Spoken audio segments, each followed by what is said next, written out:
1. Meanwhile, in KPL area, Chongqing Wolves and Wuhan Eastern Pro have directly won 2 seats. During KPL qualifier from November 25th to 30, the remaining 6 seats will be decided based on KIC points ranking results of other 12 KPL teams through a competition system, which is best of 7 for the first round and best of 1 for the second round. The 16 qualified teams will be divided into 4 groups by drawing lots based on their promotion order. The group stage begins on December the 3rd. After 10 days of grouping matches in the best of 2 double round robin system, 8 teams will advance to KIC2022 quarterfinals. The final 8 teams will be matched up into 4 groups by drawing lots and fight for the 4 tickets to semifinals from December 16th to 19th in the best of 7 single elimination system. The semifinals will take place on December 24th to 25th and determine the final 2 teams through a best of 7 single elimination system. Finally, we will witness the birth of the championship together on December the 30th. KIC2022 will kick off shortly. Are you ready?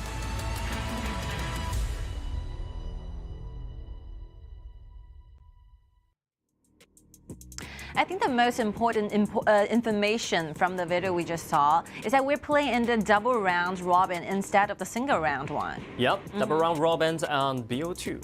And that means like you can have the second chance going against the same enemies. So yesterday we have together watched like 4 matches in total, and I think only 1 resulted in a tie, and the rest in 3 will be resulted into like 2-0. So the winner gets like 3 points and 1-1. Like each of the teams will have 1 point instead. So it's very important for you to against with your opponent to defeat him with 2-0. And again, here we go. Dive into the part where we are going to introduce more interesting heroes to you guys, trying to explain more of how the whole strategy works out. As we can see, the Shangguan, Agudo, and Kite, and the recommend build of the Shangguan is Boot of Tranquility, Scepter of Reverberation, Servant's Raft, Void Stop, and Tomb of Wisdom. And Agudo recommend build is Petrol X, Boots of Resistant Blade, and the Boots of Tranquility, Scotch Force Emblem, Blood Rage, Eyes of Phoenix, and Ominous Premonition. And the Kai recommend build is the Petrol X, Boots of Resistant Blazing Cape, Spark Mail, Long Night Guardian, Cuirass of Savagery. Let's have very interesting recommendations on the heroes, because the second one and the third one are actually different kinds of the junglers.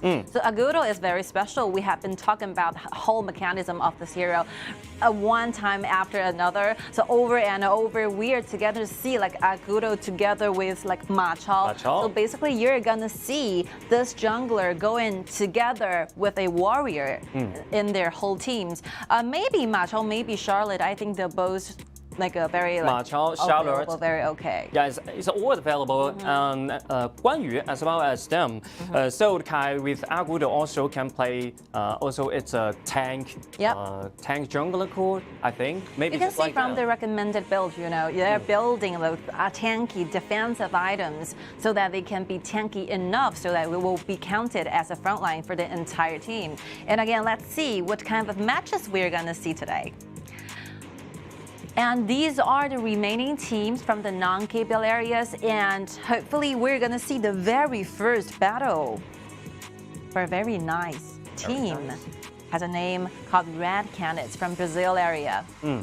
Red Canids will show up today, and then Isurus will show up tomorrow. Let's look forward to see their performances in tomorrow's matches. And we pretty much covered like the Gen.G, the Bacon Time, Nova, Impunity, Yellow Esports yesterday. So today we're gonna see like Red Canids be the first one, and Shanghai EDGM versus Yellow again, Beijing Weibo versus Bacon Time, and the last one will be Nanjing Hero versus Wuhan Esports Pro. Well, that's an excellent match in the last game. Lubu played by Summer is really good. The timing is very good, and he dares to play. I really like this comment. I could still recall how Summer plays the Lu Bu every single time. The team fight, the skirmish happened in the top lane around the high ground tower. I remember this clip. You remember so detailed on that. Using the ultimate, trying to give a lot of initiation, trying to start up a fight. That's one key element when you're playing Lu Bu. The ultimate is very important. Yep, because Lu Bu's ultimate can separate the battlefield, and then he can offer the protection to the teammate. Also can make some initiation to the opponent. Of course, and let's see more statistics from our famous players who will be seen today. E-Star from E-Star Pro, Qingrong. Qingrong is the mid lane player, mid laner, representing Wuhan E-Star Pro. So many achievements.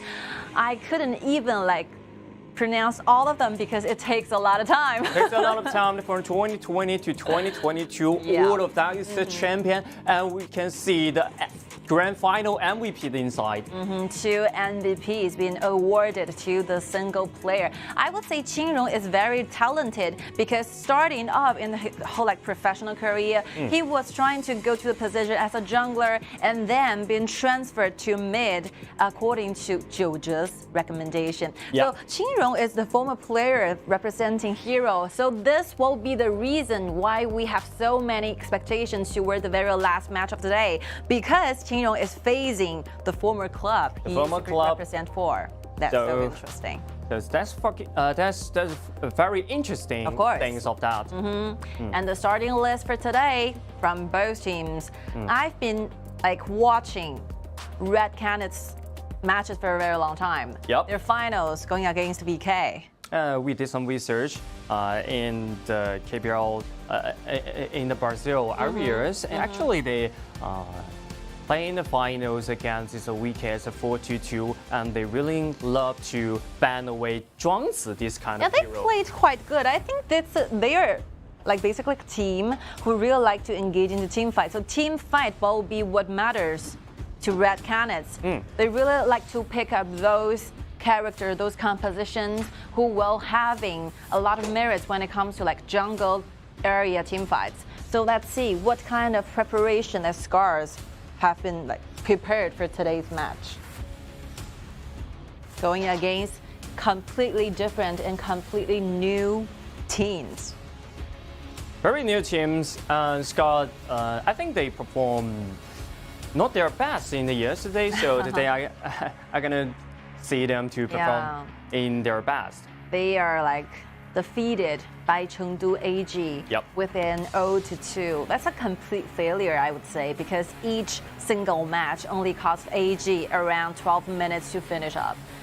So hopefully Scars can recover from yesterday's failure and trying to do their best in today's matchup. Because honestly speaking, I think these non-area, long KPL area teams might have the biggest chance of winning when going against non-KPL teams. So this will be their chance.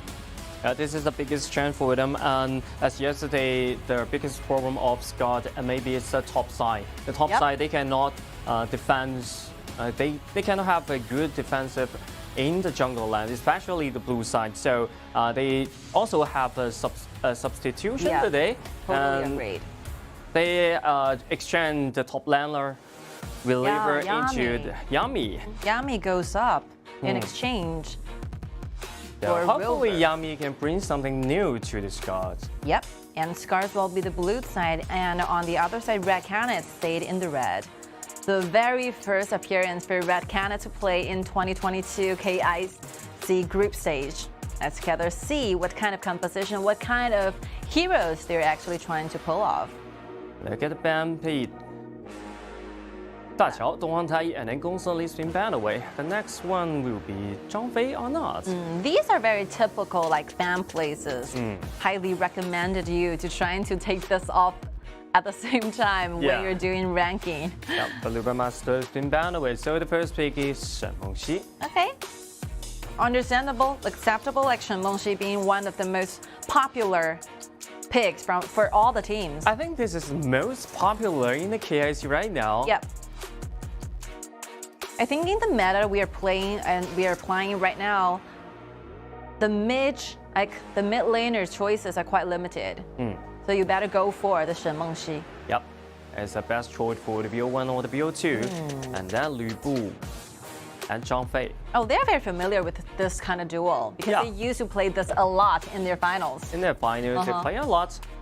This kind of hero, they really love to play encountering the team fight. So this two hero is more adapt to their composition. Yeah, this massive CC chains is enough for a red cannon trying to fight back.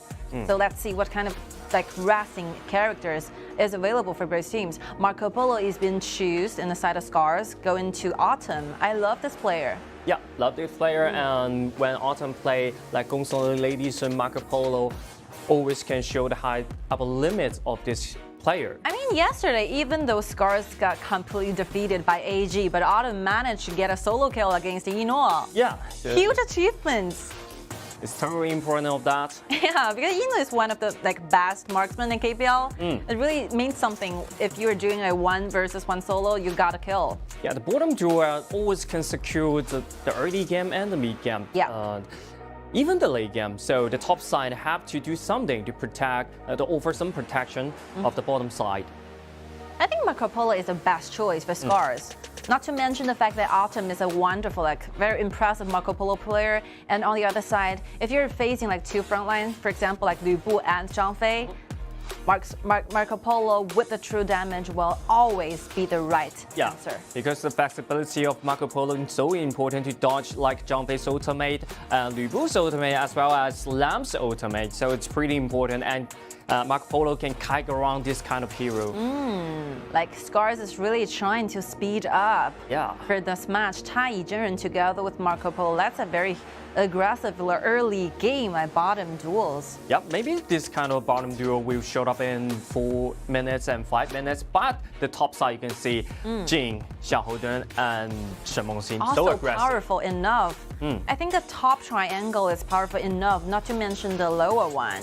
And with the help and with the extra gold offered by Tai Yizhen, this Marco Polo will probably have Doomsday and just 4 minutes. Yeah, 4 minutes, around 4 minutes. Yeah. That's enough. Normally it's in 4:30 with the Tai Yizhen extra gold, maybe 4 minutes can build it. So the last pick, the counter pick of the Red Canids, they still lack of the mid laners, so they choose the Zhao Jun. I was really confusing about how low the win rate for Consort Yu is in 2022 KIC. So we started to calculate this kind of statistics in the very first day in the wildcard qualifiers. And we've been through the wildcard qualifiers, the first one and the second round of KPL region qualifiers, all the same. The result is all the same. When you're choosing Consort Yu as your marksman, you have very little win rate. Yeah, but even though this is a fact, but without doubt, Consort Yu's second ability, the protecting win is the best option to avoid Jing's ultimate come inside and do a lot of burst damage. I think Scars is pretty much very confident towards this kind of battles because you have to show you're a master of the heroes when you're trying to pull off the Marco Polo and Tai Yizhen going against Consort Yu in the bottom. They actually try their best because Jerry is really love to play with Jing, this hero, and Autumn. Without doubt, any hero with flexibility is his love. I mean, Jerry, this particular player went through a lot yesterday. He was facing in total 2 matchups. And with no buff, literally with no buff remaining in the jungle for him to farm up. That's very hard to come through. So hopefully Jerry can completely recover from yesterday's. Yeah, but that's reasonable. So they exchange the Yami onto this stage. Maybe. Hopefully Yami can offer some protection for Jerry to protect the jungle land. Definitely. 0 buff, it's so struggled yesterday. Because Red Cannon still choose to have themselves paired up with 2 smites. That means that if they have the waves, if they can be the first one getting into your jungle, they will definitely be there. So let's together witness the very first match in between Scars and Red Cannons. Good one, BO2. 2 matchups in total. This will be the very first one. Yep, the first game. Nothing special. Just clean the wave. First wave priority were kept by the Scars. Then make some rotate into the blue buff once again. Oh, they went straight forward to the lizard. Yeah. But Tai Yizhen's first ability does not have any effect and any damage on the jungle, so they gave it up. Oxio trying to stun 2 people. But the main purpose is to delay Lamb's farming up. And bottom lane, nothing special happened because Consoryu can completely having those advantages when comparing to Marco Polo. The laning will be extremely hard. Yep.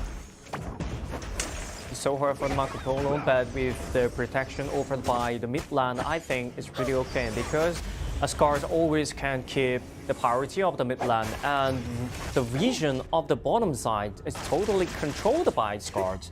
I think like peace for farming up this kind of situation is completely acceptable for Jerry. Yeah. Because finally he got himself like 2 buffs in total from the very first round of the jungles. Both of them. They got a double buff. Get to level 4 when the time hits 1 minute and 30 seconds. That's good enough. Let's see Danny's movements. Like Danny is very famous. Using the slam, getting a lot of kills. Yep. Renewing the records from the Brazil qualifiers. Yep. Also, he has a lot of fans in the Brazil area. Yeah, that's a confident pick. There's no way that Jin together with Xiaodong can try to kill Niap. With Lu Bu, with the flicker available, and the ultimate is also available right now. The only thing they can do is to farming up, to sharing the goal in top side.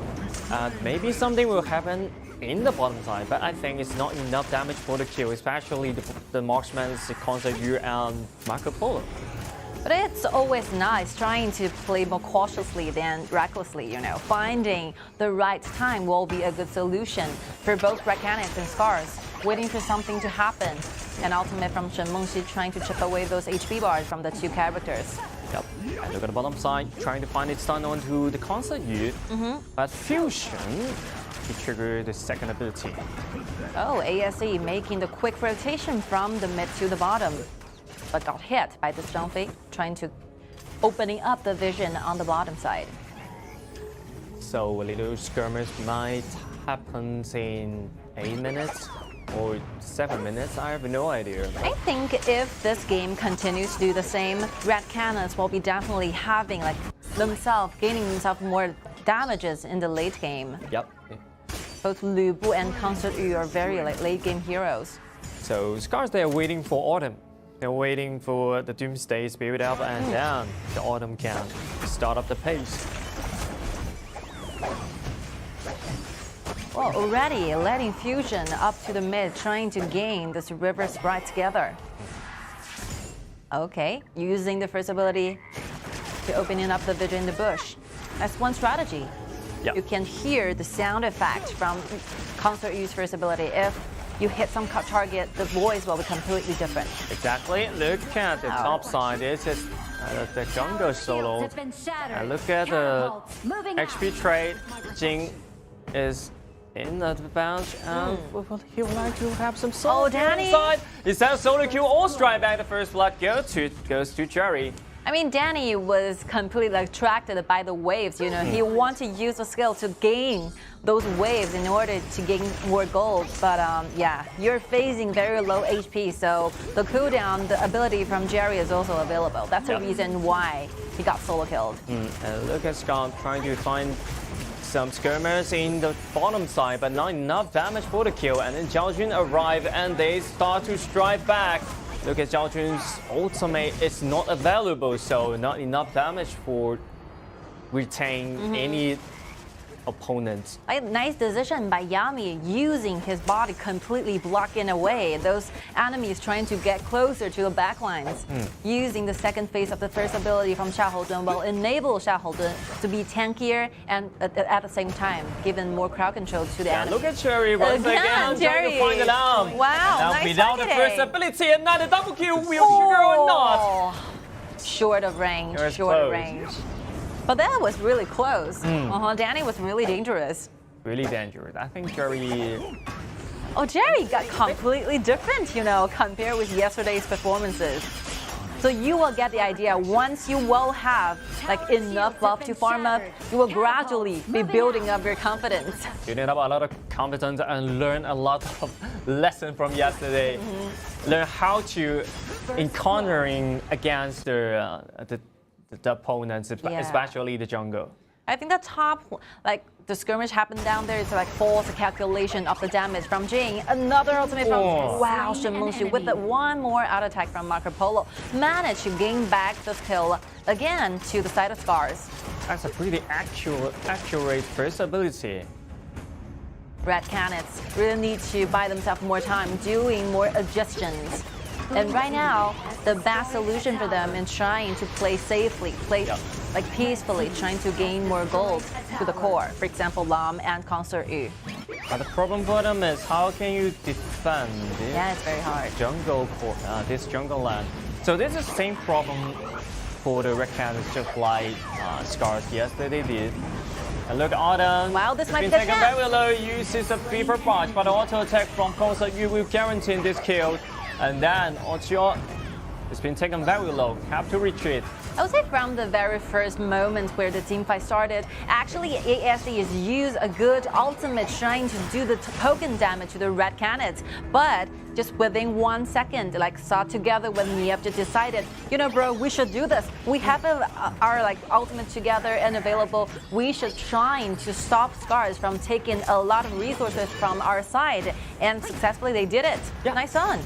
Very good combo using the Zhangfei's ultimate together with Lu Bu's. Just like we saw before, they're really good at team fight, and this kind of job they really love to and really expert in. In this specific period of time, I think the Scars damage is not enough because they're still waiting for this Marco Polo to farm up, and ASE are already used off its ultimate. So the damage is pretty much very limited in the team fight just now happened. Yeah. And right now, let's see. Red Canids finally won a kill to their side. What's their next move? Oh, the next move is offer the vision and protection to the Concert Yu. The blue buff has been spawned. But Zhangfei's ultimate is not available, so it's hard to get inside. Trying to find some jungle content and look at Autumn trying to find a lot of damage onto the Mist. And Mist is being taken very low. Look at Concert Yu. Concert Yu is being taken away, and Autumn is down as well as the Concert Yu. And then Tai Yichen maybe the next. Look at Lam jump inside, do a lot of damage. And Jing was frozen by Mist. Okay, that was a close 1-1-1 trade.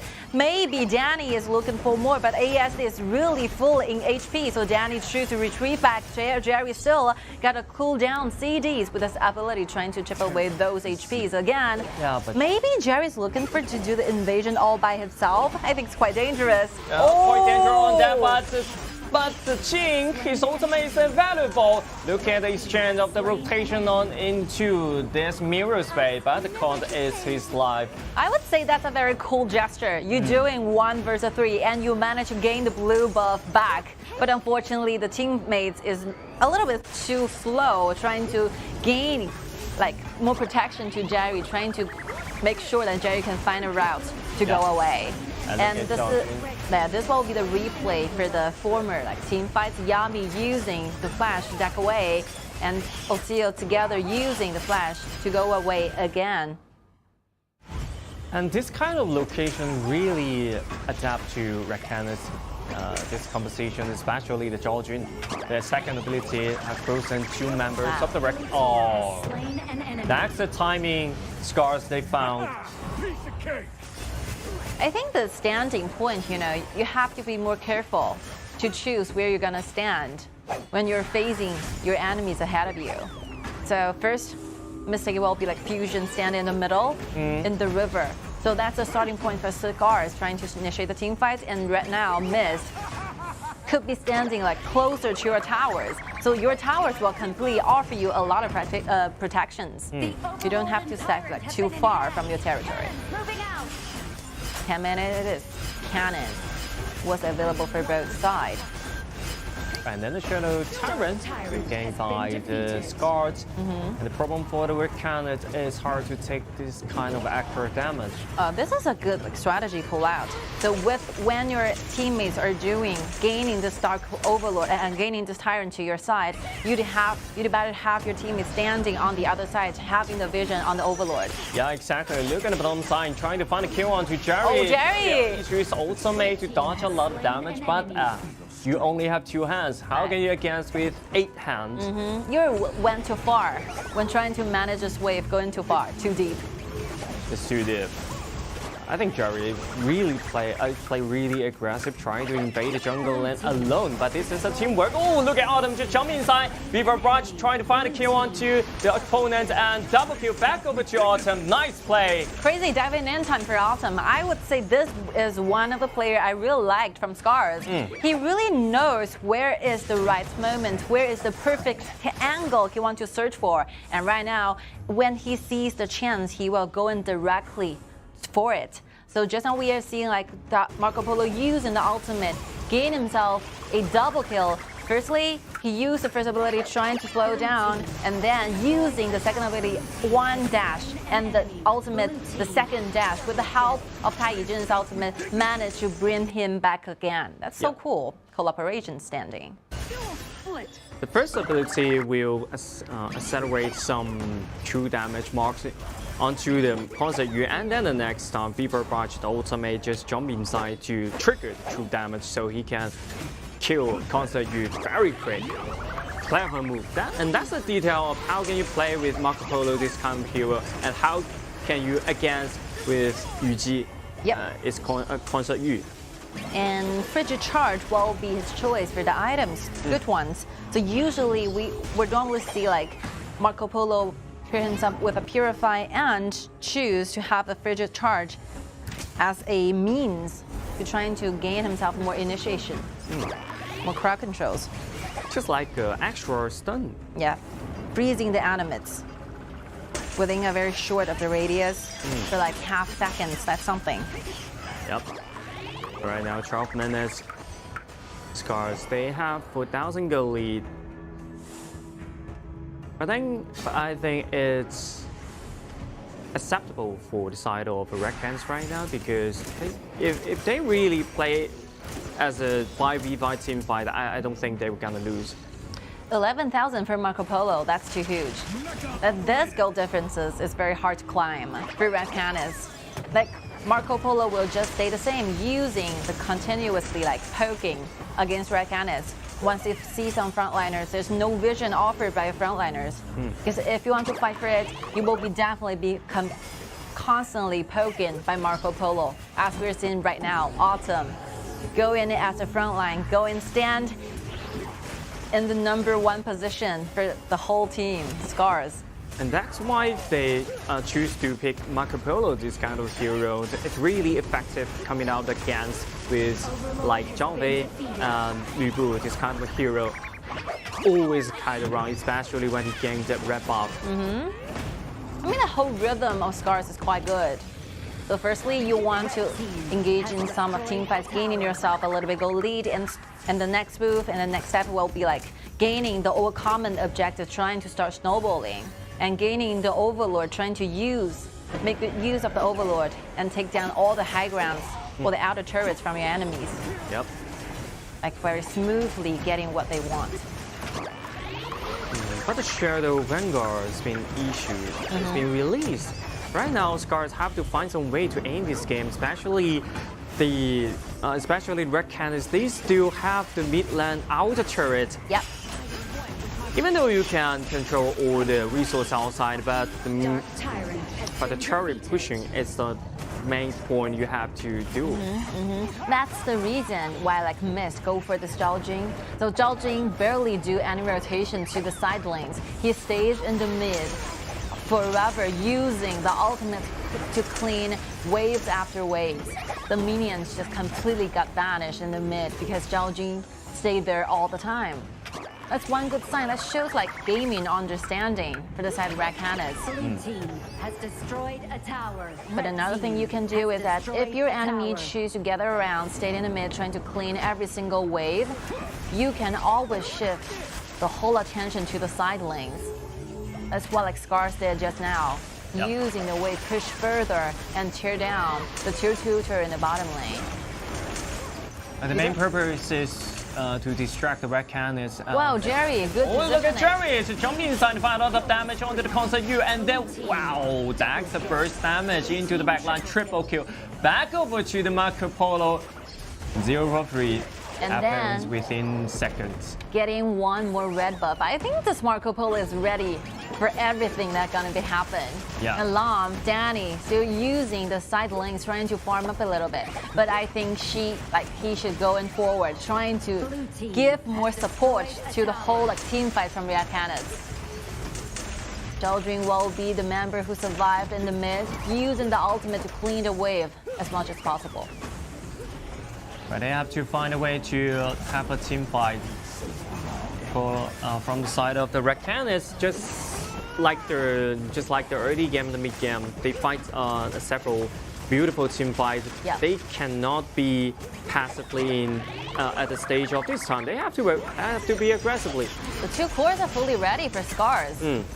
Like the jungler and marksman are fully decked up. Look at Lam jump inside, trying to find the damage onto the Marco Polo. Marco Polo's been taken very low, but it's so flexible. It's hard to find a kill onto Autumn. Like 2 dashes available is a charm for Marco Polo. The reason you picked this kind of marksman is because it's flexible enough. He can survive on his own using the whole like if Yami and Otio are staying in the right position, like Marco Polo can find any kind of opportunity you want to dive in, and using the 2 dashes available, using the second ability and the ultimate all together, trying to make sure and get to the next wave and next location he want to be.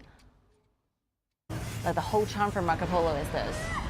And if you gained over 15,000 gold within one single match, you will feel completely like nobody's gonna be a threat to you. Completely invincible, and look at that double ultimate is not available to find the Marco Polo. And Marco Polo ultimate jump inside, trying to strike back, but not in range. Red Canids is completely losing, using the smite and the pure sky as a common skill, and then the ultimate are also being forced out from the 2 top lanes. I think Diop still needs nearly 30 seconds to revive from the base, and Red Canids should protect Mist altogether, trying to make sure that Gen.G stay alive, using the ultimate can be the only hope for them, trying to clean the waves as soon as possible. Yep, but Gen.G can clean the normal waves, but this kind How about the top one? Vanguard. It's hard to clean the Vanguards right now. Scar is stepping closer to their victories.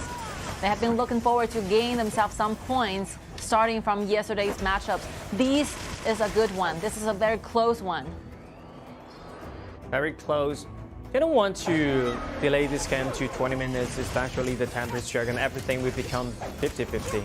I think Scars can go for more. They can like play more wildly than they're doing this right now. Yep. Because I know their strats. They know exactly this might be the fight they have, the chances to finally gain some points to their side. So they're playing so cautiously. They don't want to force into anything. Yeah, Unless look at they're Gen.G. pretty sure. The real damage has been triggered. one. Look at the Lam jump inside to the back line, but it's hard to find any kill in the back line because a lot of protection offered by Taizhen and Xiaohouzhen. I think that this initiation, this use of the ultimate from Gen.G is good because they have the vision from Marco Polo completely having a far distance with his teammates. But I mean, Danny just goes straight forward into the backlines doing a 1 versus score. That's not a very fair trade. But this kind of move, they have to bond together. They cannot separate them. Yeah. Do it alone. You cannot 1v4 with only 9,000 gold. Yeah, such like that. But the time has already been stolen into the 20 minutes. The Tempest Dragon is being spawned after 13 seconds. That would be the only That will be chance. Red Canids opportunity because they have like 2 smites available in their composition. Yeah, but the execution about the teamwork is so important, especially this kind of drop. You have to let your teammates know what you're gonna do, what's your next move. They have to like communicate all together, all in one as a team, Yeah. and make decisions together. And look at Gen.G. Ultimate is being forced out, and look at Lü Bu jump inside. One is done onto 3, and then none of them two will get inside, but not enough. Look at Lan getting to the back line, but it's so flexible. It's hard to get close to the Marco Polo. Marco Polo Fever Barge jump inside, find out the damage, and change to the 6th Sanctuary. Extra life will help him to stand up again. Nobody went down, but Red Canids have lost 2 soldiers from their whole composition. I think right now Scars is waiting just simply for the wave to rush in to march in, and they will be their opportunity to gain themselves the very first victory in the group stage. Second day, match 1. The first points go to the side of Scars. It's an easy win, right? Yep, that's an Scars. easy win, but I think they can be more easier to finish this game. Yeah, me too. I think it's a good sign, you know, from the very first day of the group match, you got completely defeated by your enemy. Very powerful one, AG.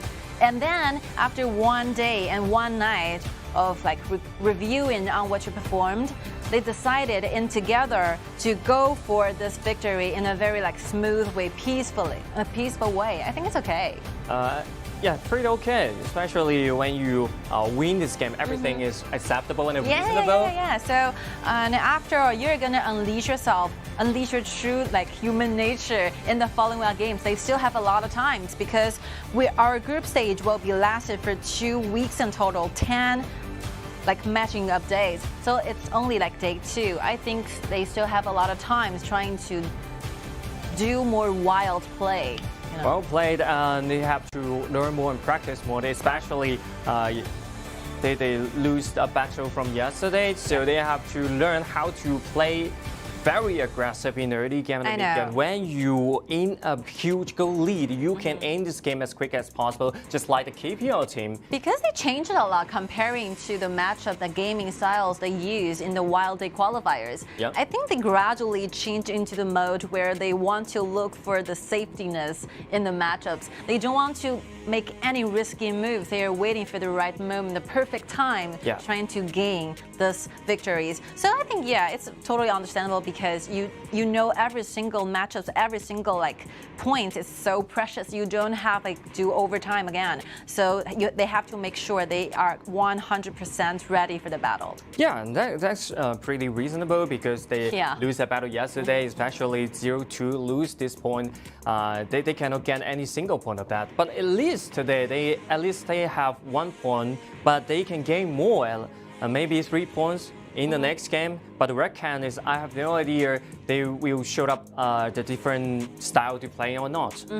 I think Danny, as a jungler, are kind of feeling nervous because the solo kill on the top lane, on the top side, will be the beginning chapter for Scars to open up the entire match. And the MVP, I think, undoubtedly should go for Autumn. Autumn. Every time it's Autumn. Every time 35 Autumn. damage and 29% gold, 10-2-3 KDA. Good player, good player. He really knows how to play Marco Polo. This will be my analysis on his performance. Just like the Marco Polo is the initial choice of this team. Yep. And this is like perfect combo chains from Scars, making use of the Jin's ultimate, trying to absorb every single enemy together and trying to give Autumn a clear aim. That's good. Yeah, and this is the gaming style teamwork that Red Canids have to learn. Oh, I feel really happy for Jerry. Yeah. I could finally see some aggression from his moves. And a lot of communications are being done by Scars. Yeah. Jerry can defeat, just have 2 solo kill on the top side. 1 solo kill. One nearly close one. 1 nearly close one. But actually, he dominates the jungle line. Oh, that's enough, yeah. You just have to make sure that your opponent jungler does not have enough and healthy enough HP bar, so he have to retreat back, and that will be your time to invade into their jungle, taking aside of their things. Good ones. Even though this lane lasted over 20 minutes, but I think from the side of Scars, they're gradually building up this confidence. This is exactly what kind of matchup they need to prove them and to prove to themselves that they are strong enough to gain like points back to their sides. And now, because we're playing a BO2, 1-1 will be like maintain you have minimum 1 scores in your pocket, and that's a good thing. Yep. Good news. So for the Scars, that will at least 1 point on their side, but for the Red Canids, they have to rise up their spirits and focus on the next game. Maybe they can play more aggressive in the early game because the drop they pick on the last game is so late game, very late game drops. To see the two side laners being Lu Bu and Consu at the same time will be the moment I start worrying for Red Canids. Yeah. And another thing is I was kind of confusing, but kind of curious about what kind of other characters and heroes they can try to pull off. I was wondering if they have a hero pull deep enough to cover the second one. If the hero pool can deep enough. Yep. Yeah. Okay, let's see some highlights from the previous matchup. A lot of CCs change here, and we're seeing this will be a complete stage for Marco Polo. Marco Polo and Jing as well. Yeah. And Jerry also do a lot of burst damage in the mid game.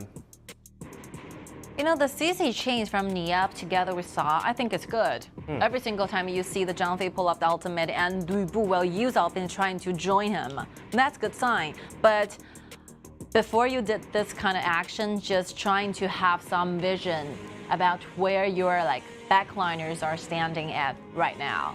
Information collection is so important for them because you don't know where your enemy is, where the position and the location is good for them or not. You cannot just jump inside with your ultimate with a single round ultimate and with our long CD skills on that. Just to make sure when you're trying to initiate a team fight, the damage can be followed up. That's one true and very important key point for winning a team fight to your teams. So the second match will be started in minutes. We will take a little short break here.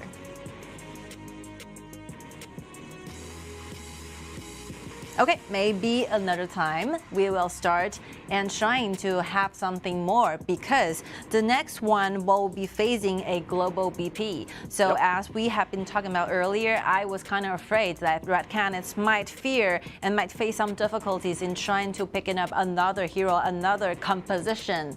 Yeah. So maybe they will use the Zhao Yun as well as Yala yesterday. I have no idea because they can adapt to land, but it's hard for them to adapt with Jing, this kind of hero, because you have to take a lot of time to practice. So I think Jing is not a good option for them. This might stay as a mystery, and let's wait and see. We will take a short break here.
All right, welcome back, ladies and gentlemen. So since we're playing a BO2 double robin format, so definitely we're gonna jump directly into the second match between like these two opponents. Red Canids versus Scars. And finally, we're gonna see the second composition that Red Canids have been prepared for us. Red Canids, they really love to play in the team fight, but they have to play more aggressive at least in the late game, because the last game, the drop of the last game, I think is very effective in the late games, especially the CC chain. They put out Zhang Fei's ultimate, Lu Bu's ultimate, and Lam's ultimate can combine together, but they just play like solo playing. Each one, they're doing their job to farm it up or something. The teamwork is not available on this team by far. Again, by the highlight clips we just saw, you just have an idea that they should communicate closely, let the front line know where the positions like the backliners are. You have to make sure the damage, once you got this whole CC chains up there, your damage can be followed up. Try to make sure that your marksmen or your mages stay in the right positions will be one true point for Red Canids trying to pull up a successful team fight. And now the second match begin. Then the blue side will be Red Canids and the red side will be Scars. Look at the BP phase. The Lu Bu will be the first band, and the Zhang Fei, it's another band which they used in the last game. I mean, did Da Qiao go all the times go on to the red side band places at the very first pick? Yep. Almost 90%, huh? Almost 90%. Be confident, 95%. And the first one, Li Shen L will be Lu Ban as a combo. I think that's good. Maybe that will be Lu Ban Master combined with Lu Ban number 7 showed up into Red Canids drop. I have no idea because during the final in the Brazil area, they haven't showed this kind of position. They actually learned a lot from this game. Of course, they have been wrestling for over a month now after they become the champion, the Brazil qualifiers. They have a lot of time to watch KPL matches, to trying to learn a lot of combo, trying to learn the most impressive ones.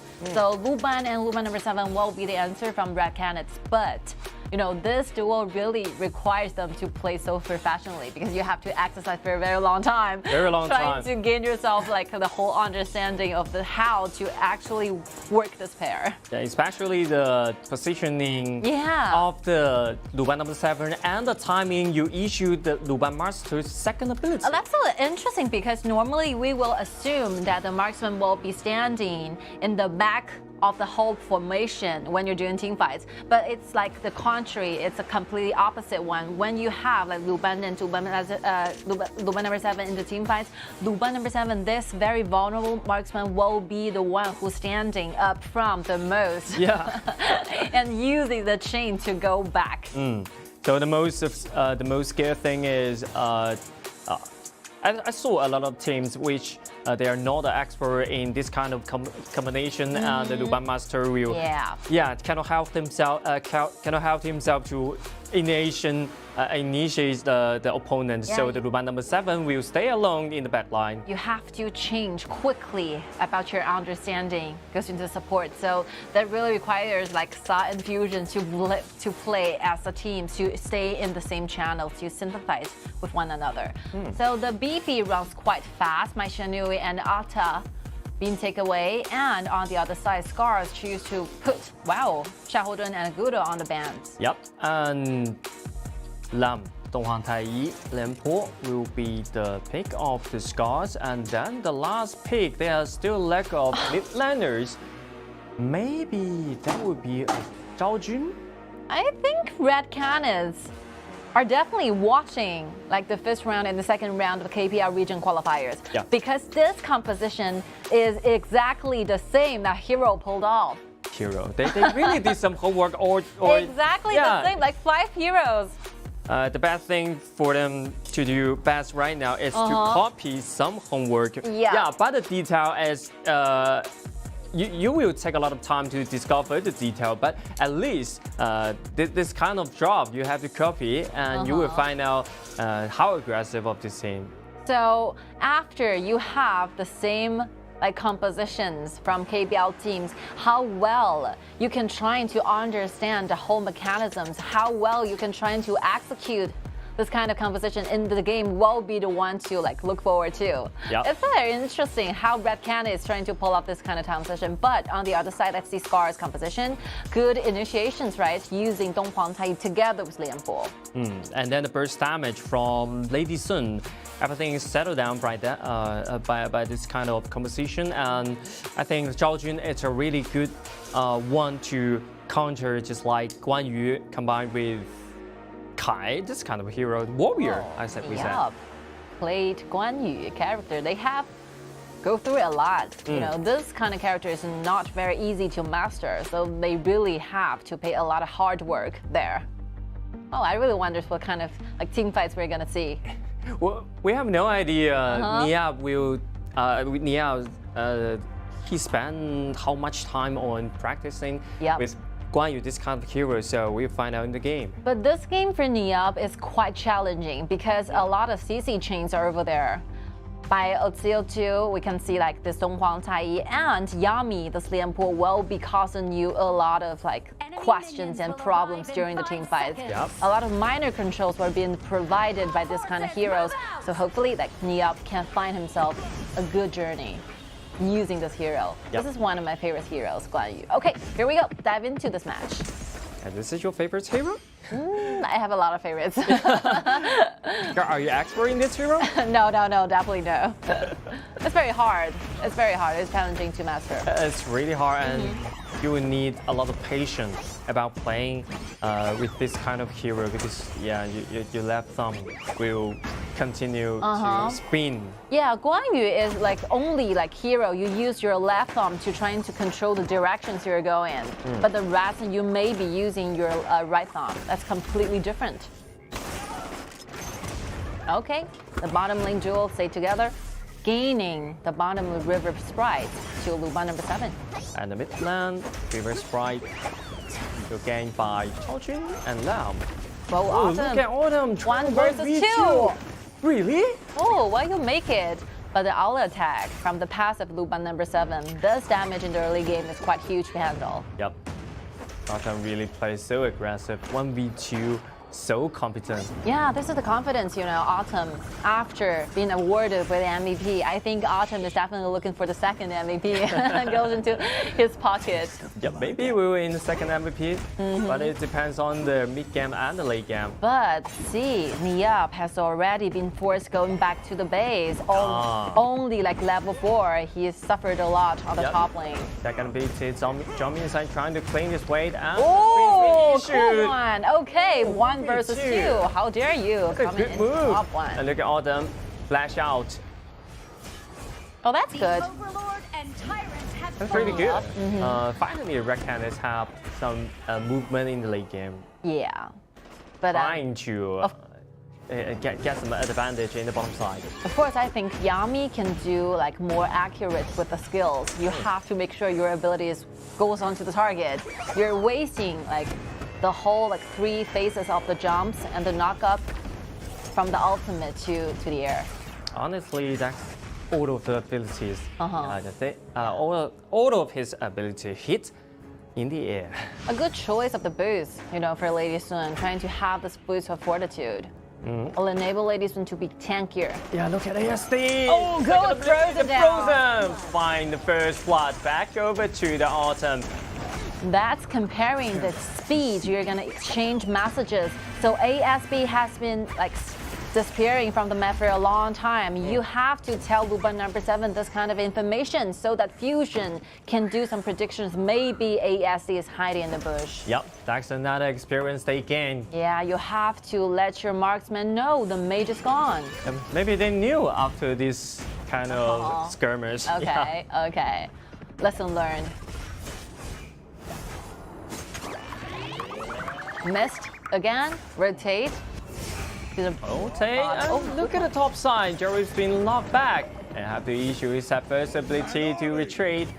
Oh, slight movement. Okay, dodging the damage from Guan Yu's first ability. Yeah. Jerry actually plays so aggressive in this game, especially today. But you can never underestimate the ability of the Guan Yu. You can completely tell the difference once a jungler has like 2 buffs available comparing with yesterday's performances. Yeah. Now this is good. This is good. Very nice like accuracy on using the second ability together with ultimate enable ASD to gain this kill back to their side. You don't need to keep priority of the minion wave, especially without any information and vision about the river.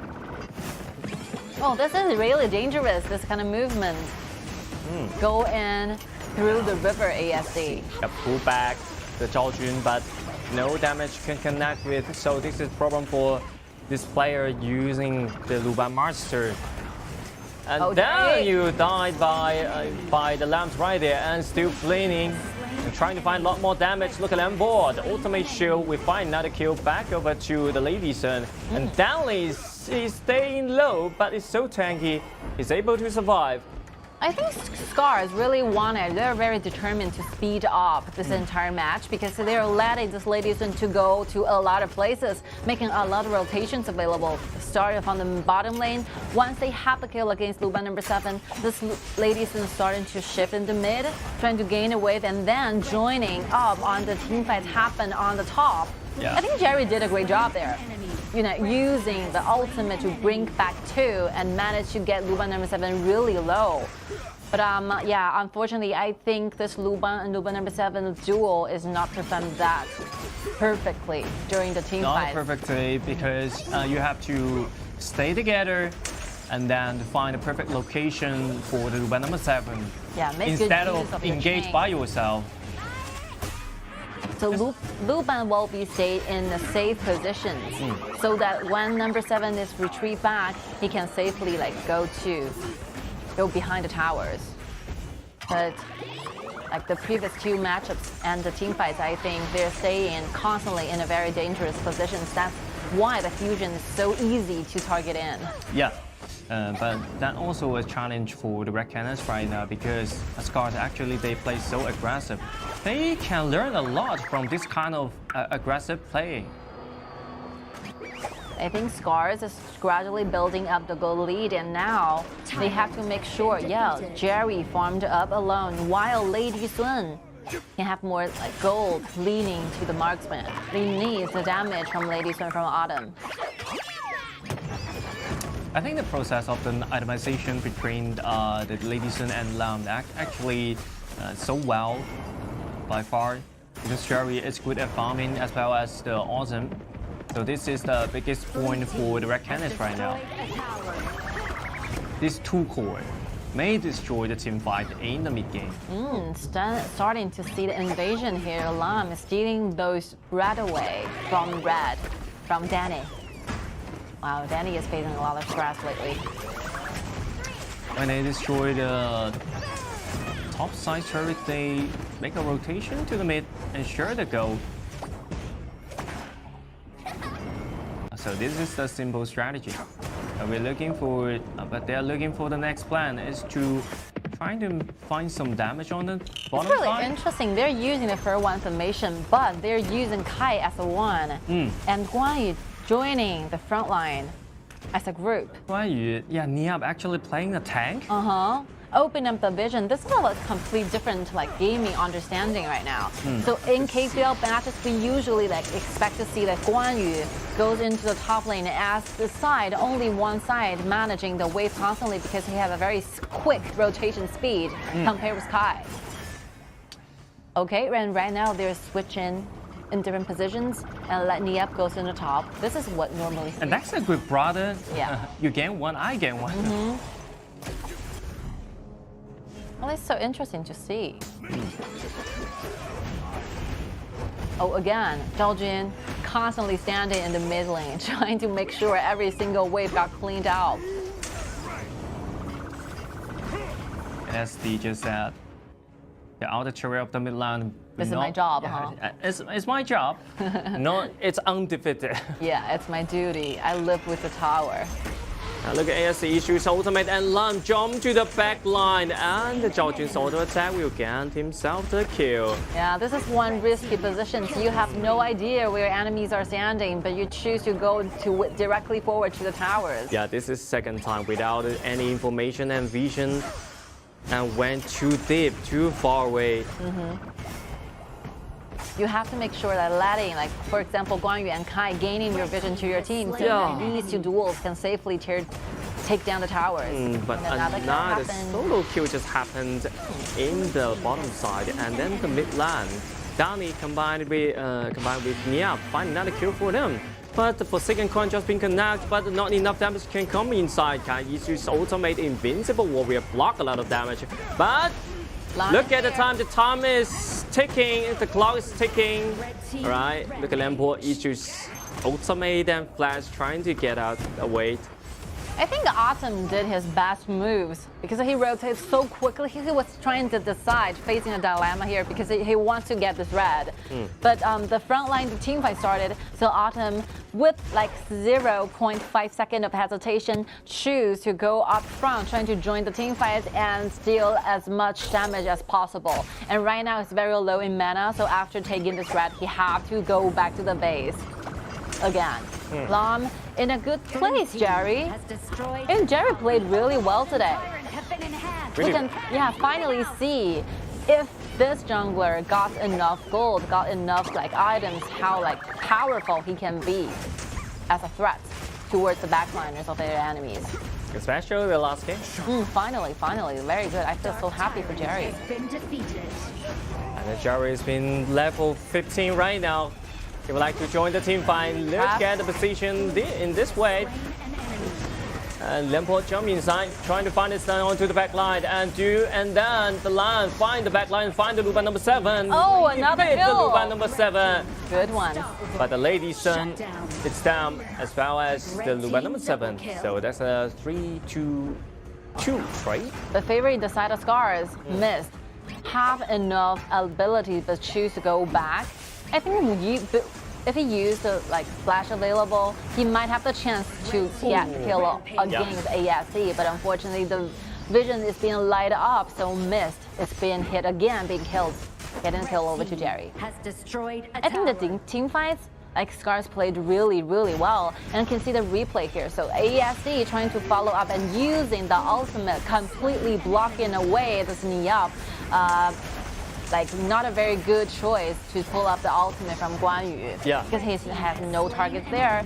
But actually, like Autumn is being brought very low, but Yami retreat back so quickly, trying to protect the backlines. Nice moves. And right now, back to life. Really nice move. Jerry. Look at that. Bring back 2, and the Forsaken Contrary guarantee the kill. And then the Guan Yu Isu's ultimate trying to get inside, but Zhao Jun's ultimate always can separate the battlefield and stop the Guan Yu come inside. The pressure, like from Jerry, is really immersive. I like this kind of gaming style, but usually you don't see with the help of Dong Huangtai, with the help of Yami and Lianpo. You don't have to go in solo. You have to go in like first hand, dive into the backline. But here we go. Jerry did it, and he did good. Yeah. 614 in KDA. And then 12K. The one factor is super rich.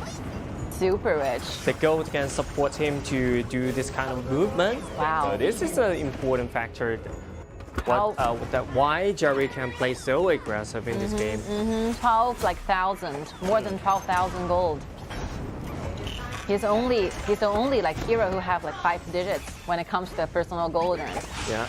Wow. Second contract just connect Shimongzi over the wall and then pull back the Wang Taiye. Luban number 7 will have that kill, but that kill back over to Kai.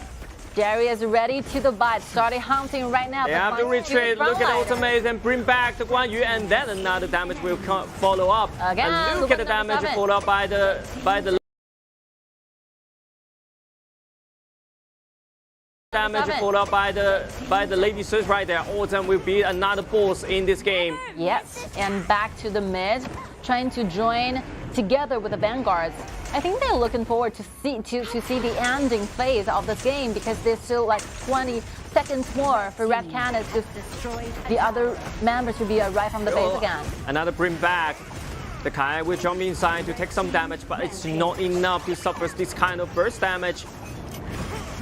And Gen.G is available to get out, but Oh, the Sage and Sentries are being revived. That's a bad news. Because Jerry deliberately buys this item trying to get closer to the backlines, but unfortunately, maybe it's forced out with missed kitty bombs. maybe Vanguard's there too. There goes down the second bottom and down bottom. the secondary turret. Using the ultimate, but the only target will be Donghang Cai. That's sad news. Yeah. This Guan Yu is hard to get inside because the outer turret of the mid lane is still remain. So yeah, you have to find some place to flank to the back line, but it's no position is good enough for him to flank. We can see the players felt quite frustrated after the team fight, but because basically this Luba number 7, there's no time for him trying to do the damage. Yeah. Every single assassin, every single hero from the other side is getting closer so soon. There's no responding time for this hero trying to do the damage. No time, no room. No time, no room. And no room for him to do a lot of damage. And look at the Kai for second control spin connect. Oh, Guan Yu. And look at Guan Yu jumping through the back line, but it's not available. Kai trying to find some damage on the back line. Everyone stay low. And look at Fun Monster has been taken very low, but is able for him to get back to the fountain, and then down he comes up trying to find a kill onto the Donghang Taiyi. Donghang Taiyi has been taken very low as well as Lampo, but is still alive. But this course will be his life or not. He's still alive. Niab. He survives successfully. Nice try from Red Cannon that they actually does not give up, trying to slow down their enemies and manage to do this. They gain back one more kill, getting Lianpo's life there.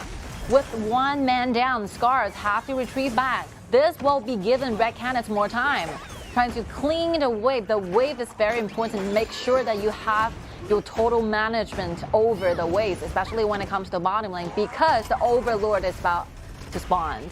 Well, time is really ticking. A lot of things are happening. All the bad news to side of Red Cannons. What about news? Wow, another good positioning. Ambition here, Jerry. Good ones. He's trying to find the back line. And ASD is trying to attract the attention, trying to cheat the Red Cannon to go any further. Once the angle is fixed, knee up.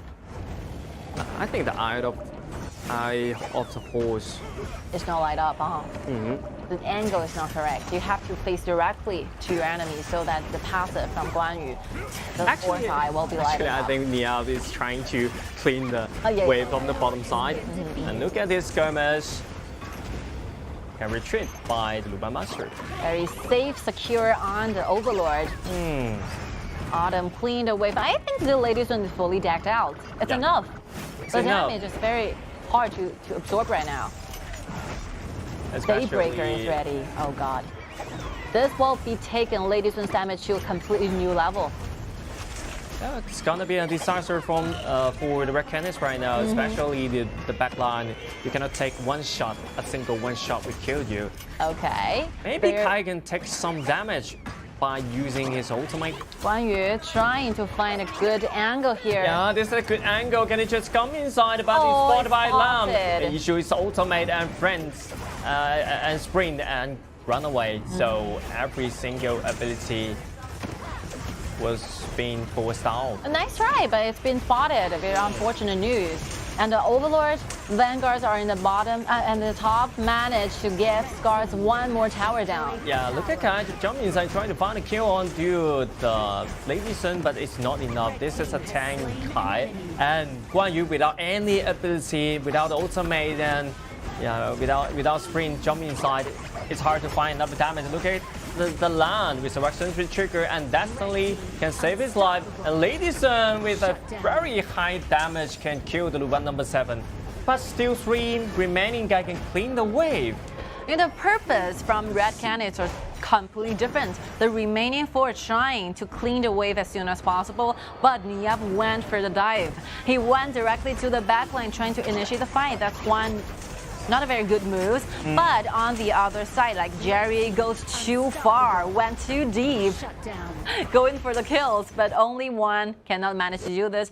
Gong Donghuang has already used ultimate with no threats towards red cannons, and that's the reason why like Scars have been tried a lot of methods, a lot of ways, so many endeavors trying to finish the game, but unfortunately it does not happen. But they have gained themselves like 2 high ground towers. Yep. It's a huge advantages. And they already destroyed all the turrets of the red cannons right now. So red cannons have to stuck in the fountain. And I think one more dragon is all like Scars needed to finish the game. You need extra damage to your backlines when trying to initiate the team fights. And one good thing about Scars is like the super soldiers will definitely be helping them a lot. A lot. 3 lands, super soldiers, just like 3 points attack. You couldn't imagine like how many advantages like super soldier will be giving you. Especially after 20 minutes. And for Niap and Danny, this like Kai and Guan Yu takes a lot of times with this kind of items. They built mostly tanky items, so they will need a lot of time to trying to clean these waves. Again, Guan Yu rotates for a very good position, but Jerry is ready. Jerry is constantly ready for Guan Yu to dive in. Good luck down there. And Guan Yu has been spawned by the lamps right there. It's kind of a solo, but look at the front line. Danny It's hard to take this kind of damage, and Danny's been taken very low and taken down by the lamppost right there. Luban Master trying to engage, but where's the Luban number 7? You have to find the Luban number 7 right now as Scars defeat this crystal, they can gain themselves another point. No, that's the extra 2 points. Extra 2 points, like 3 points already. Like Scars is really running closely because it's only like second day. Congratulations to the side of Scars. I think after being destroyed by AG, they are feeling good right now. We are like together watching completely different gaming modes from Jerry. I really want to point this out. Like Jerry has been underthrown a lot yesterday. As a jungler, it's very difficult for you to have your game started with no buff available for you. But today, we're seeing Jerry constantly going directly as a first-hand initiation to the side of Scars. I really admire this. And for Red Cannons, I think it's okay. So you see, they're smiling all together. They're enjoying this matchup. That's one good thing. This is the first match they showed up on this stage, and I think they really learned a lot of things from Scars. Yeah, because Scar also learned a lot of things from Chengdu AG. So this is the process you have to go through. Oh, it's like a chain, you know. Like a chain on that, because you are the new generation on this stage. Okay, you have to learn something. But a lot of respect should be paid to Red Cannons because we have like watched, it's very like clear they're watching a lot of matches trying to keep up with the pace of KPL teams. Yes. They are copying the exact same composition, trying to do a lot of more work. More preparation for the team. So a lot of respect and a lot of best wishes for you.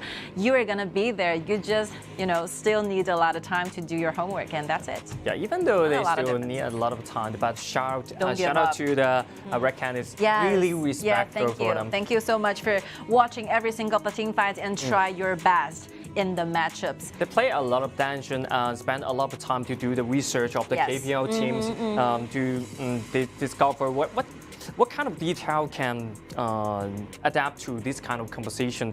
But I think they really learned something about the Luban Master combined with the Luban number 7, but it's not enough. Not enough. Yeah, it's very tiny of that. So the next plan is how to keep Luban number 7 as a main core and make sure this core can do damage as much as he can. Of course, yeah. So the last few team fights, we're seeing like 5 members are doing different things in one moment. So the last one, Luban number 7 standing in the mid together with the mage and trying to clean the way because the super soldiers are waving and marching in. But on the other side, we're seeing Luban Master trying to initiate the team fights. So the whole rhythm got completely maxed up. And I think deeper communication it is. They have to be providing constant with one another.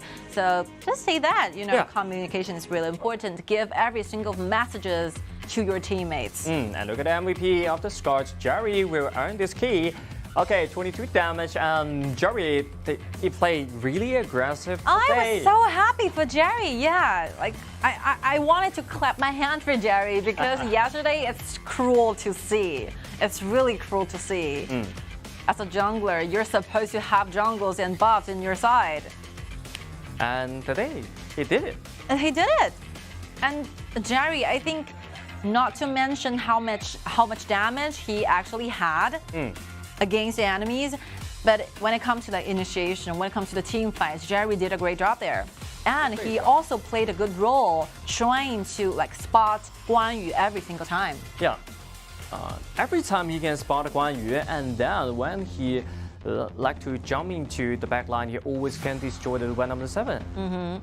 Good ones, clear aiming, and get the kills to the team. He was not the guy who rushed into the back line in the first time. He would wait and see, wait for the right moment, wait for the dash. It's not available for the one number 7. He would jump inside and find the kill. Back His purpose for him. is very determined. He knows exactly what this composition needs Jerry, needs Lam to do. Almost 20,000 gold at the very end.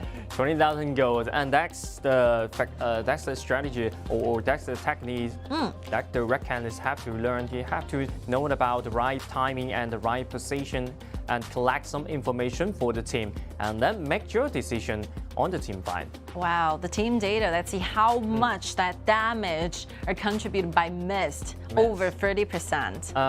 I remember last time he used Zhao Jun as 37%. Now it's the Shen Mengxi 40%. And That's a middle core. Yes. And after this match, let's see some changes happened in Group C. So AG together with Scars win themselves a win. So the counts of the top 2 in Group C. But one more thing, let's pay attention. For Gen.G have still not played a single one match yet. Yep. For Gen.G will be having the match in tomorrow's. Tomorrow, Foran DLGGK will be activated. So the Red Canids and the Scar, they have to be careful because Foran DLGGK, it's the hard bone. One of the best teams from KBL. Hard bone. You're hard to bite. Definitely a nightmare to be against with. Okay, we are ready for interview, and let's see who is with us. Hello, Jerry， 跟大家打个招呼吧。Hello， 大家好，我是杰瑞。So after yesterday's failure, what did you conclude in your review parts, and what kind of adjustment and changes did you guys do as a team?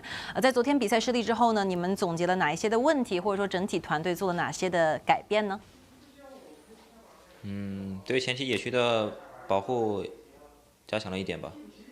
All right, so we are trying to protect our jungle in the early phase and trying to make sure that we can have enough resources to our own, especially in the early game. 那对接下来的比赛，你们做了哪些的准备呢？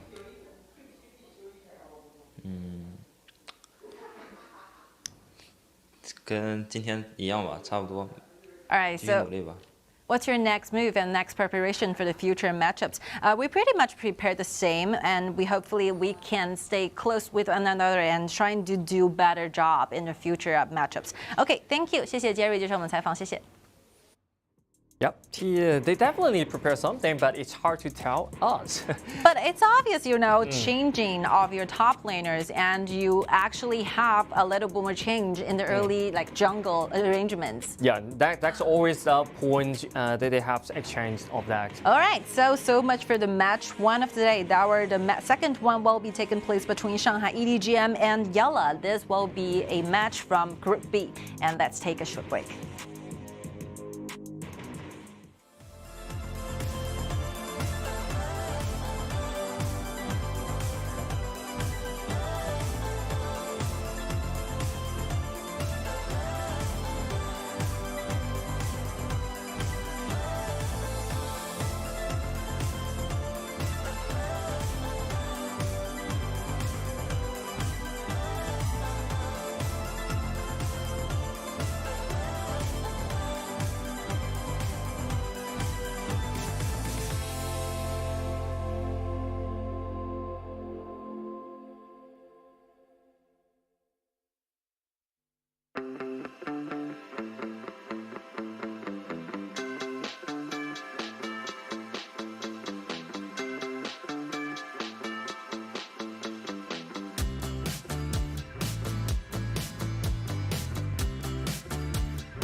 All right, welcome back. We will together watch the second match of the day. This is very interesting. Yala versus Shanghai EDGM. Yeah. So, Yala actually they showed up yesterday and they not in a good state, I think. Yeah, it hurts. It really hurts me to watch their games because they have been kept losing from the very second of the match. So for today, I think that more compositions and deeper understanding of the heroes and how to work the whole strategies out will be one thing to be looked up to. That's the one thing they have to reset yesterday night, right? Yeah. They have to reset the mentality and they have to replay what they played yesterday. And definitely this another huge pressure from the KPL team, EDGM, right? Huge one. Another huge one, so it's hard for them. I mean, yesterday they're going against Impunity. Yeah. So Impunity will be the teams coming out from the wildcard qualifiers. But these are completely two qualifiers. The teams that make it out from KPL regions are definitely be considered better ones. So this opponent will be a much more difficult task to handle. And good wishes, bad wishes for Yala, trying to enjoy every single game, and every single second will be your precious experiences trying to learn stuff. Yeah.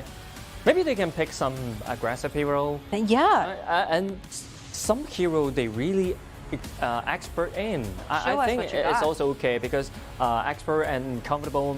It's more than competition right now because they don't know the system of this kind of meta pick. Yep. They don't know this kind of system. They don't know this kind of details in this composition. So they would actually recommend they pick some comfortable hero. I think the character they play the most might be Lam in the jungler. Lukio touch Bana definitely. And for the front lines, maybe Zhang Fei or Lu Bu will be considered. But it also depends on whether EDGM choose to give this kind of heroes to their opponents. Yeah. Let's see what kind of heroes that EDGM choose to take away. Okay. Dash out, obviously. Montana spin ban away. Oh, that's Hualo, the coach from Weibo, because Weibo will be playing at the third match today, the next one, against Bacon Time. Also a good one. So good one, Guan Yu spin ban away. Oh, two warriors. The Warriors. Yala had did their homework, huh? They had a lot of homework because EDGM they showed up a lot of times in during the KPL region qualifying. So a lot of homework you have to do. Ningzhi will always be the light that shines through the darkness. Yeah. Be the only one slice of the hope when EDGM is facing complete difficulties, I would say. Yeah, that's the slogan of the KIC, high five for the highlight. Yes. Right. Ninja definitely the highlight. Of course. Okay.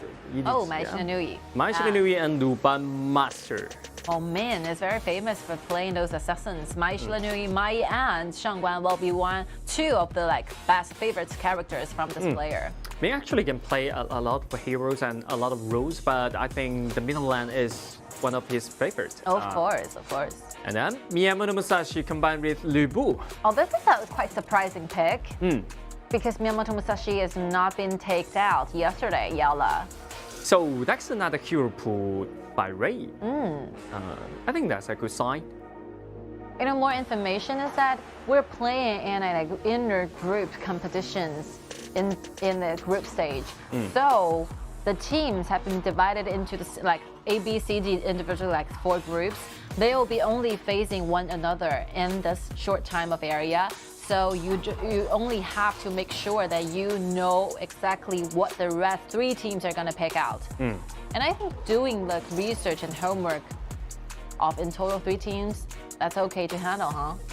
It's okay to handle. If you fail once, you can have the second chance to face the same opponents again. Make a little adjustments on your maybe strategies or gaming styles. Yeah, that's what we call the double round robin format. I like this duo. We introduced this duo yesterday at the very first game, opening up part in our casting. Gen.G together with Luban. It's pretty effective, same as Luban number 7. And Gen.G is one of the hero can do the landing push or the turret pushing Yeah. so fast. The laning period, like Gen.G can be very aggressive. Whoever the marksman who doing the solo matchups, I think it's gonna be a very difficult task. And as usual, the frontliners will be Lu Bu and Zhang Zhang and Lu Bu. I think the teams from other regions really like this duel. Zhang come up with Lu Bu. Really effective in the team fight, but really take some time to farm it up, especially the Lu Bu. And they combine with Lady Shen in this conversation, so this kind of match will, this kind of competition will start up the pace in like 10 minutes or 12 minutes. I have no idea, but EDG, wow. Gen.G, My Shinui and Lam and Xiaodun, do you have enough time to farm up? So this is a question for them. I mean, mobility and flexibility are completely two advantages when we're taking a look at the EDGM's compositions. So they're gonna do something in the very early game. They're gonna make a lot of actions, a lot of movements that will be stopping your whole process for you to trying to let your like late game core to farm up. You'll definitely be challenged during the phase. And only Zhang Fei and Lu Bu, I think these two frontliners cannot stop EDGM from doing this. They have to gather. Together. It's really hard for Yala trying to make sure that these two cores, like Lady Sun together with Miyamoto Musashi, can have enough items. So the jungle core, so the jungle land is the quite important things. I just afraid that the Ray cannot get any buff today. Yeah. Maybe one buff or two buff, but the second round of the red or blue EDGM will invade the jungle land. I think if EDGM really want to like have total control of the map, they can start to find some opportunity, gaining the information of the spawning time of the buffs and trying to decide whoever they send into the invasion for the second round of the buff spawning times. Okay, here we go, the first battle between these two teams. And all the team members, all the clubs, managers are staying down below trying to give encouragements to these two teams. Hopefully they can do a better job. This will be the very first match for EDGM to start up their journey in 2022 KIC group stage. Group stage. That will be a brand new EDGM or not? Yeah, We'll find out. EDGM really did a great job in the second round of KPL regions. Yep. Recovered a lot. Oh, Ming got very low. Oh, it's been flashed out. So aggressive. Yala actually makes some change in the mid lane. Play so aggressive in the early game. Because Yemo, the support, chose to directly go to the bottom lane, so that means that Ming will be facing 1 versus 2 in the mid. Definitely, you're gonna lose in the first wave priority there. So that's a point you cannot underestimate every player, especially the opponent. Gaining the river sprite to their side. Good beginning. Nobody doing the right job. Yuan has already reached level 4 yet with a single smite and taking this river sprite enable Yuan to have the ultimate. And Yala is fully ready. I love this kind of rotations. They know exactly what EDGM is trying to do. Yeah. EDGM is trying to have the vision and taking control of the blue so that Yala make the rotation so quickly. They have like 4 members available. Yeah, because EDGM, they actually trust Raw.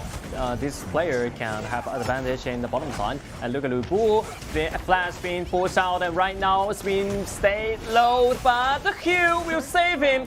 But Miyamoto Musashi, it's a cause of his team. First level goes to the lamp, and then you find another kill for himself. Wow, this might be the starting point for EDGM. Yeah. Even though the Yala managed to send somebody up to trying to protect Abdul, trying to make sure that Lu Bu can get to level 4. But unfortunately, they're being distracted by the middle waves. And EDGM choose to let go the mid wave and trying to engage in the team fights, manage to take 2 kills to Yuan. You don't want to give so many kills and so many gold to Lam. Yeah, this is a different mindset between. Oh, wow, another kill happened in the mid. Zhang Fei stamp, so this is a quite big problem for Yala once again. They maybe do well in like 1 minute or 2 minutes, and after 2 minutes, everything changed. I think you were together witness the process of Yuan evolving into a monster. in a very short amount of time. Maybe 5 more minutes is only thing when needed to be a monster standing. Again, Lu Bu combined with Zhang ultimate actually do a lot of CC into the group, but it's not enough for any kill. Look at Lam destroy the backline with Ming and double kill back over to Ming right now, and they can gain themselves another extra blue. I mean, good counter fight in the side of EDGM because initially they got like fully CC'd up. The two ultimate combining together actually have a lot of like CC chains onto the backlines from EDGM, but a good use of Lu Ban's ultimate managed to turn the side around. Yeah. EDGM keep a very good safe like standing point of the backlines to make sure that they have enough damage to do the later like engagement. Here we go. We can see the ultimate from Lu Bu actually missed some targets here. That means that the whole group will be switched and concentrated in the very same spot. That's the exact same moment where Lu Ban uses ultimate trying to slow down the enemies. Yeah. I think the coach is very satisfied with the teammates' performances right now. So happy for that because 6-0 kills. the Yamon really performed so well in the last team fight. Yep. But actually, Yala, they did a great job in this, in that initiation, but lack of some damage. I think comparing with yesterday's performances, they make a huge like improvements. More decisively, I think. But still lack of Lady Shen's damage. So if they really want to defend this blue buff, they have to make a call. The Lady Shen continue to find up or to join the team fight. And the bottom lane, way too outnumbers 4 versus 2. And look at Lady Shen being pulled back by the Lu Ban Master, and once again. And Ming's been taken very low, as well as the Lu Ban Master. Lu Ban Master will die, but Zheng will survive.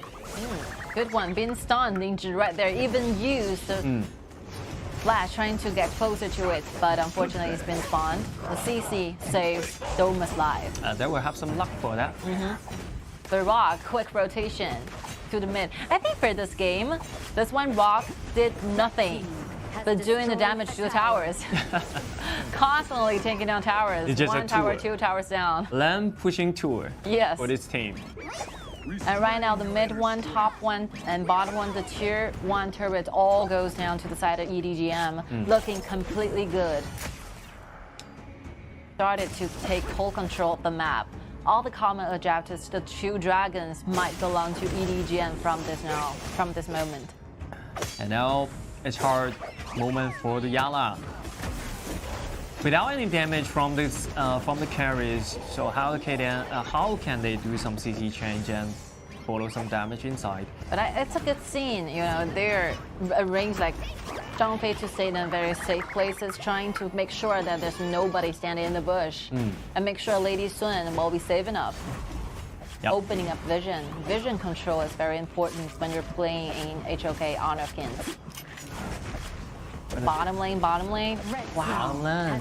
And then the top lane, they have no ability to stop this. And look at Zhang Fei just jump inside, trying to engage. But where's the damage? The damage can follow up or not. Zhang Fei is in danger, as well as the Miyamoto Musashi. And then Rock stay in invincible position. Oh, here we go. Taken very low. Zhang is Jump here. inside and then use the ultimate or not. Without he keep the ultimate available and hold the trigger. He can gank himself with a triple kill. So like 2 team fights are happening at the same time from like both side lanes. So Maishita Nui actually did something together with Yuan on the bottom, while the other 3 with Rock surrounding by the marksman. The only marksman stay in EDGM's composition, trying to buy themselves more times in order for those 2 assassins to come back to the front and join the team fights again. Yella, it's too hard. Yala is struggling right now. Yeah, they don't have enough actual experiences when it comes to real fights. So if you're facing the enemy who will have a lot of rhythm happening on the different positions, different spots on the map, you're completely gotta lose your sense of direction. You don't know what to do. Yeah, exactly. Indeed, this is a good conversation for Yala, but as I analyzed before, they don't have any detail in this conversation, and they don't know how to play with this conversation. They may pick some familiar hero. It's just The more fit to them. The information within 1 second is too much to digest. Yeah. So that Yala have completely losing like the direction. They don't know what to do because a lot of things are happening within 1 second. Just like a Mongolia, eyes widening on the back of the tiger blind. Yeah, this is so hard. So EDGM is playing this game so well. The pressure is so Ooh, too Flash with the overwhelming. first ability, that will be a kill or not. Flash can save him alive. Using the second ability of Zhang Fei, offering the shield to protect Doma, but the Flash has been forced out, and right now goes down the tier 2 turret in the mid. It'll be a matter of time. Like several auto attack from Gen.G will try to make sure they have the tier 2 turret in the middle. Yeah. Oh, Rock is so comfortable with no threat to the backlines. So confident because he's been level 13, and then with a huge goal lead, he can do a lot of things. He's just like a sideline player. Split push. Wow, 7.1 thousand K against 4.6. Yeah, it's hard for them to defend this Cyclone turret, and the Ming is being rampage right now. Another solo kill, 1v2, take down the Doma. Oh, and yes, at the bottom side, another skirmish will happen. And look at the crystal. And the rock trying to do a lot of damage into the crystal. And then Lu Bu ultimate jumping inside, but not enough damage can follow up. And all of them stuck in the fountain. And Red Can is in a dangerous place. And the EDGM, they can destroy the middle and high ground turret. And another dash forward can destroy the Lady Sun. With the Vanguard will jump into the crystal, they can destroy the crystal within seconds. And let's congratulations to EDGM, we get another point. 9 minutes and 46 seconds. It's the time for EDGM need to spend to take down to the base and got themselves the very first victory in the group stage. I think the main task for the Real squad is to hold on 10 minutes. Yeah, the truth stays there. So you are facing huge gaps when it comes to the performances, when it comes to the competitivity. But I think it's okay because the truth also stands. Like EDGM, they have been in KPL for over 4 years now. Over 4 years. A lot of times, a lot of battles, a lot of victory and failure at the same time has been experienced by EDGM. So they're definitely going like a lot more forward than you are, but it's okay because once you're fixed, once you're determined, you just have to spend more time to practice, trying to make sure that you got fully understanding the whole like rhythm, whole the mastery, whole the strategies going on. Yeah, I think it's really okay for them too because as you said before, the EDGM stayed in the KPL for over 4 years. Yeah, 4 years. Yeah, but Yala, they only play this game for a few months. Very limited time. Yeah, very limited time. So I just respect for their courage. Of course. You are expected to show some differences when it comes to any elements when we're comparing the two teams. But it's okay because we are seeing a lot of improvements comparing with yesterday's matchups. So yesterday I was also casting for their like match, and I think they are growing as a team so that they will like trying to get those messages delivered to their teammates. Yep. They're giving up those tier 1 turrets in the side lane so that they can constantly offer more gold to the side lane, to the Lady Sun, for example, in their composition to the main core. That's something to improve and something to embrace of. Yep, I think a lot of things they would like to discover and learn and explore something. But I think the main purpose, I think the main factor is they have to raise. I think they have to raise up a good coach, right? A perfect coach and bring a lot of experience to this area. Maybe it's more good. So the coach will learn a lot of things. I think from the last like 3 minutes of the game, we can see that Yala started to think, where should we go? Where should be our next target? What should we do when we're facing like 3 lanes all under our enemy's control? So that really relies on the time and experience that you really got during the real fights.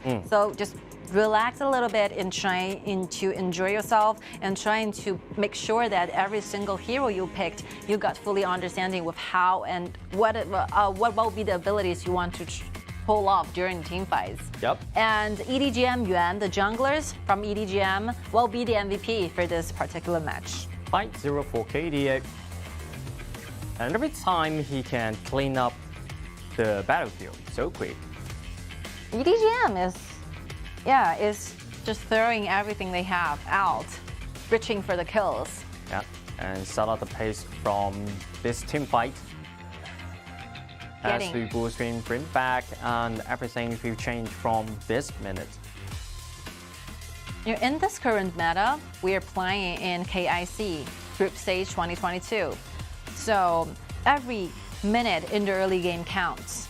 You have to make the best movements, best decisions, trying to opening up this game. So we will probably gonna see those very detailed arrangements of their side lanes, of their matching ups, of their laning period, and the fourth match of the day, because it will be like two KPL teams competing with one another. The two sides will be Nanjing Hero versus Wuhan Isa Pro. Wuhan Isa Pro, we have kept this name going on over and over again. Over and over again. Finally, this was our first time. Mysterious boss. Yeah, mysterious boss to like actually appear in 2022 KIC. So definitely, like, ladies and gentlemen, please stay tuned, and we will be looking forward to see that battle goes on. Yep. And the team data from both sides. Wow. Both sides still Shimongxi will do the best damage for the team, 40%. I think Rock really feels so confident in this game, and he will just push forward and forward, never step back. Rock is going forward and forward all the time. There's no threat in the back. And with the good help vision offered by Ninja together with Yanmeng, this Gen.G goes everywhere. The only thing he did is like doing the damage to the towers. Take down towers, 1, 2, 3, 4, and get to the base. With or without the support, he will step forward every time. And Gen.G, we sometimes call this marksman as a soldier, because normally Gen.G will trying to buy those tanky items in the late game so that he will be tanky enough to stand in the front and using the Imperial Order, which will be the ultimate from Gen.G, trying to reduce your enemies like both magical and physical defense. Yep, and 50%. that will be like huge upgrades of his own abilities and his own damage. And let's see the highlights from this game. So most highlights just like EDGM, they would like to invade the jungle lands, and Yala, they really did a great job in this initiation, but Luban mastered this ultimate. Yeah. Just get everyone together and then combine with Lan's ultimate, My Shuna New Year's ultimate, huge area CC will jump inside. And for Syndrome, because he's so afraid to be caught by the CC chains from EDGen's composition, so he decided to go for the Purify. Yeah. But if you go for the Purify, it means that you will be facing a dash missing from your common skill. So normally, as a Lady Sun, you will be pairing yourself up with a flicker, with a flash, enabling you to have an extra dash. If you feel confident enough, you can carry the Purify, especially when you face some kind of strat with a lot of CC. Some of the skills will deal with different situations. Depends on what kind of opponent's composition will be. You can choose different kind of common skills to take on. Okay, so much for this one. We're looking forward to see the next matchup.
All right, here we go. The second match taking place between Shanghai EDGM versus Yalla Esports.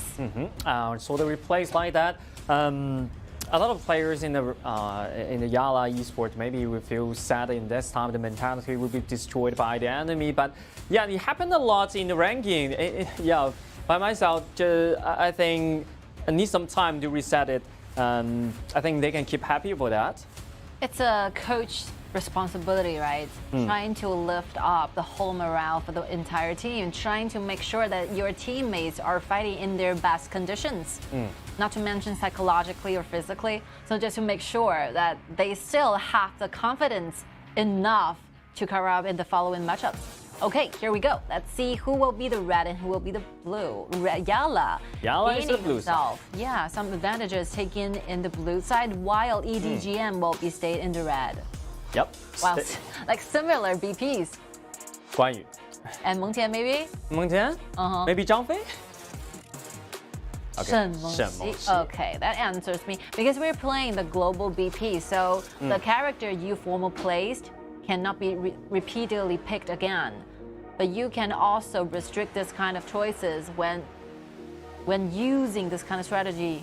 Put your heroes that you played before on the bands. So the Liu Bang will be the first pick. It's not a common pick for that, but it's reasonable and acceptable for the Yalla because they really have some. Yeah, it's okay. Yeah, they have their own idea, and then the Gongsun Li, Mengtian will pick by the side of the Shanghai EDGM. How aggressive are these heroes? They still need to end this game as quick as possible. I mean, it's a BO2. A lot of meta pick heroes are available in the hero pools. So you will not be worrying that once you show off your cards, your whole composition will be destroyed by your enemy. There's no way because it's BO2. Yep. A lot of options are available for both teams. So just to make sure you got the composition you want more, you feel the most confident and comfortable with. So after Ray and Doma going directly to the blue squad, Liu Bang together with the dive in, help plan to get closer to the backlines while use the ultimate clean the waves, buy themselves more time. Zhang Jun being picked out, I think it's okay. Zhang Jun will buy themselves. Seems okay to me. Yeah, seems okay to me. It's really okay because they need to farm up, especially Lam, this hero. And I really think that Zhao Jun might be a very good counter pick towards both like Gongsun Li and Mengtian. Because when I was playing Gongsun Li in my ranking, my nightmare might be the ultimate from Zhao Jun. Always made me a lot of restrictions on where I should go and on where I should be landing as my destination. Because the areas are so huge. Like AOE damage is a really damage headache question. Slow your speed movement, slow your attack speed. A lot of effect from Zhao Jun's ultimate. Yes, like good characters, like 3 abilities also. At the same time contributing a lot to the entire team. The second round of ban here. Don't want that. Our time didn't just been banned away. Gen.G is completely understandable. You're trying to avoid like Gongsun Li doing the laning against Gen.G, and Gen.G's ultimate will be destroying like the whole tankiness from their front lines, which will be Mengtian. Yep. But for the Yalla, I think the One Master is still available. Yep. One Master is a good choice for them. If they want to put this Liu Bang to the top side, they have to come up with the idea of who will be the support. But they can always shift like Liu Bang into the support position. So the only one they have to get is another like tank as a vision goes into top. That's a flexible choice. Swingy choices. I always love this kind of idea. It gives you more rooms trying to create something new. Oh no! Concert you once again? Again. Simdro. Again, using Concert Yu goes into top, bottom. Yesterday, like Syndrome used Concert Yu in the match. Yeah. But they lose that game. They don't have enough time to farm up. So Concert Yu actually is powerless without item. Luban pair. Luban pair. Once again. will be the final choice. Trying to learn something, trying to gain something. They actually spend some time to do some research. This kind of duel will spend more time to practice. This Mozi just set up the whole thing to an end. Yeah. I couldn't even possibly think of a better solution to this. So because their opponents choose to have this pair who is gonna be standing side by side all the time. So Yanmeng, without no further consideration, goes directly for this Mozi, using the second ability, doing long-range poking constantly, trying to give a little minor CC chains against these two bottom pair. Oh, that's something. Good one, good one. Good counter picks. And this is a good hero when comes up against with Luban Mastery and number 7, this kind of duel, because the long range CC and the damage always can make a lot of limitation and restriction to the Luban number 7. And just to imagine what kind of problems this Lord Mozi can be using the ultimate, trying to block the way that Lam trying to dive in. So the dive, it will be very hard because you're facing a lot of minor CC chains. EDGM really pulls everything he got during this 2 games, BO2. Yeah. But the main point for the Lam is to protect your jungle Lam, because in terms of yesterday and the last game, I think the most important thing is how can they defend the blue buff is the main task for now. And maybe the backline from Yalla should consider, take this question into consideration, is that whether they choose to buy a succubus cloak for the backlines, but in total 3 magical damage are coming out from their opponent's composition, both Mozi and the mid lane Zhou Yu as well. Not to mention that Gong Sun Li also deals a lot of magical damage using the passives. Yep, that's an actual magical damage. So here we go, the second match between EDGM versus Yalla. It will be EDGM's initiatives trying to gain themselves with 3 points in their pocket. Yep. Look at the top lane. Priority. They always keep the priority of the mid lane and the top lane. And look at Yuan, he just gain away this blue buff. And Ray once again lose the blue.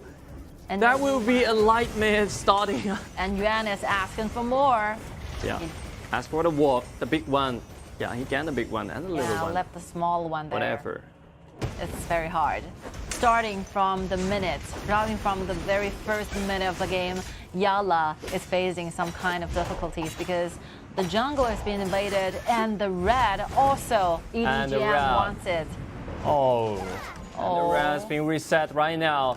Simjol using the passive to clean away, but got kind of load from Rock's poking. Yep, maybe that will be another kill from here. Oh, look at the flash. It. Yeah, the flash is so beautiful used, but it's 2 members right here, so it's hard to escape because Clyde have to offer some protection for Ray. This is another topic of communication. Mozi is showing the vision all the time. He invaded into the red for almost 10 seconds till now. So if you know the idea that this Mozi will be staying in your jungle, making rotation to the bottom lane, so you'd better tell this information to Luban number 7, so that Sinjo can retreat back using the flash, enable him to survive a little bit more longer. Yeah, exactly. But look at Lingzhi, what Lingzhi is doing. He play under the turret over 10 or 15 seconds. And once we are, the second blue has been spawned. EDGM is not going to take in this fight and taking this blue to their side again. Yeah. Once more, I'm seeing the same situation going on. Yesterday, it was Jerry standing in this exact same positions, undergoing such a nightmare. Jerry said, what will happen? Yeah, will happen eventually. Will happen. Well, these KPL teams are too powerful to go in against with.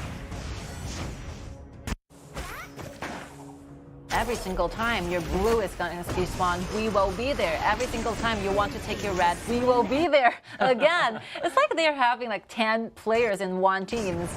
You almost have this kind of feeling. that EDGM have more members against Yalla. Destroyed a tower. Oh, it's huge stress. Huge strat, but that's a good trade from the side of the Yala. They actually did a great ganking in the bottom side. Getting the middle wave, that's good. Yeah. Predict. 1v3 or not. Dash back and forth. Oh, it's a level 7 against Level two 7. level 4s. A Wraith, only level 5. And a red buff right now, once again. Oh, is that gonna smite or not? Look at Luban offers a protection to the land, but still cannot take this kind of damage as the Mozi uses ultimate to stay everyone in return. 4 people down from the side of the Yala. 1-4 trade it is, still favoring EDGM. We can see the fire set by Joey constantly burning down. I think in conclusion, this fire burns off everybody, leaving only one member alive. Let's see the fire setting up all there, all constantly AoE damage, continuously taking the HP bar away from you. Wherever you go, the fire follows you, and make good use of the CC chains with Mozi's second ability. And that's a match about the fire against with the ice. Yala again, feeling desperate. Couldn't find a possible way, trying to engage into one victorious team fight. What should they do? What should they do? 4 minutes, 4,000 goal lead, 1,000 per minute. It's so horrible. It's very hard to find a solution to solve this problem because you're facing a huge gap in the gold and you're losing total vision of the map. So wherever you go, you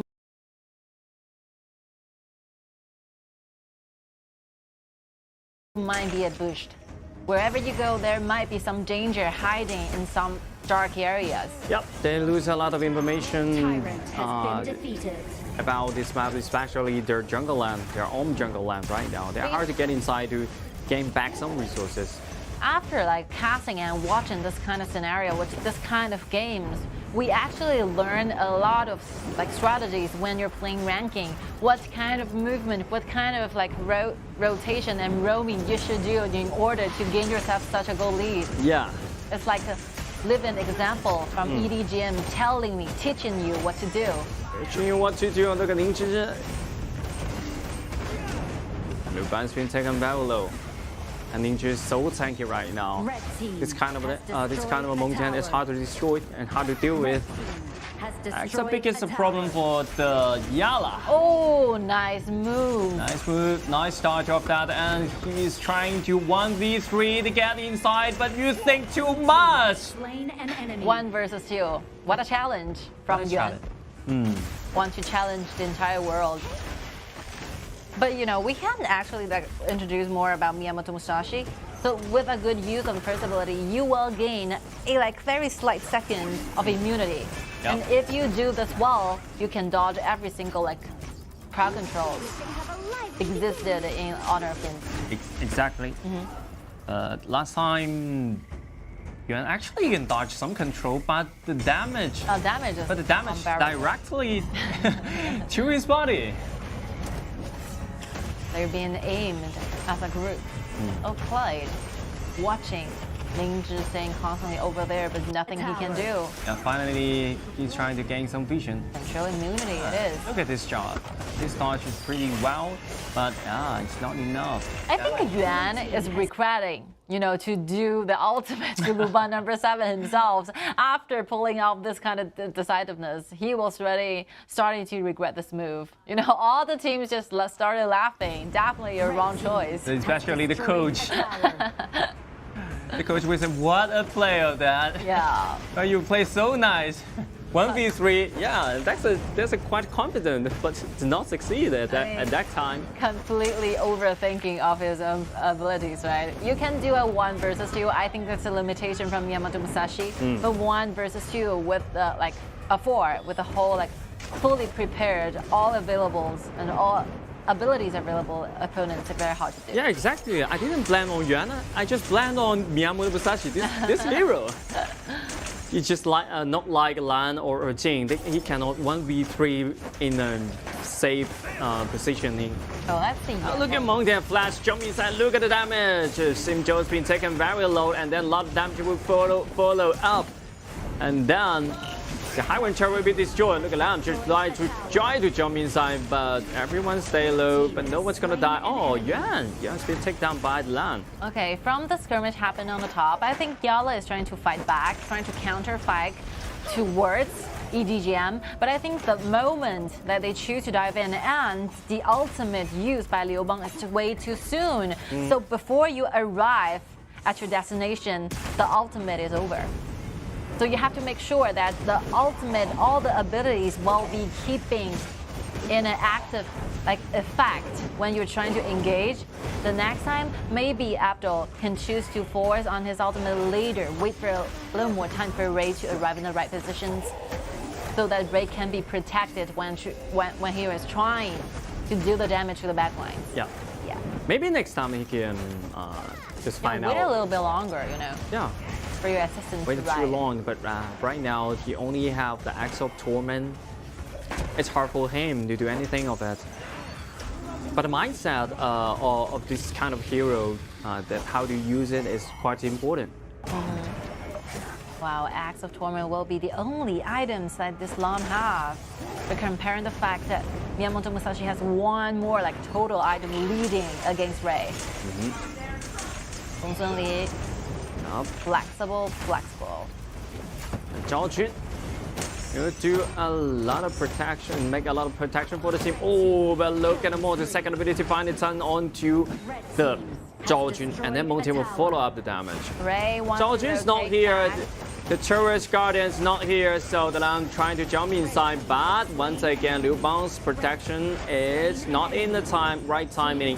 Double So kill. that would be a double kill. Back over to Rock, and Sinjo. Ninja's still alive. Sinjo is the only member alive, surviving from Yellow, surviving from this nightmare of the fire flames. And EDGM will end this game in 10 minutes. Oh, I think the times they almost the same. It's like a very simple demonstration of how to work the game, how to pair up with your teammates, how to do the best thing for your team. All in a very bad positions from Shanghai EDGM. I think this win for Shanghai EDGM will definitely be an easy one because starting up, this is the very first match they have in the 2022 KIC group stage, and only 20 minutes is needed for them to give themselves extra 3 points.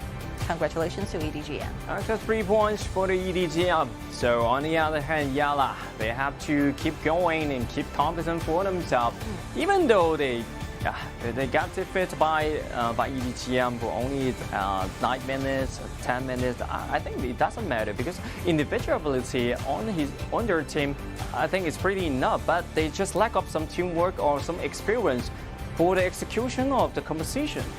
I mean, Group B is a group that you don't want to be when you are, for example, Yella, because you're facing Shanghai EDGM Impunity, who will be the second prize in the wildcard qualifiers, and Chongqing Wolves.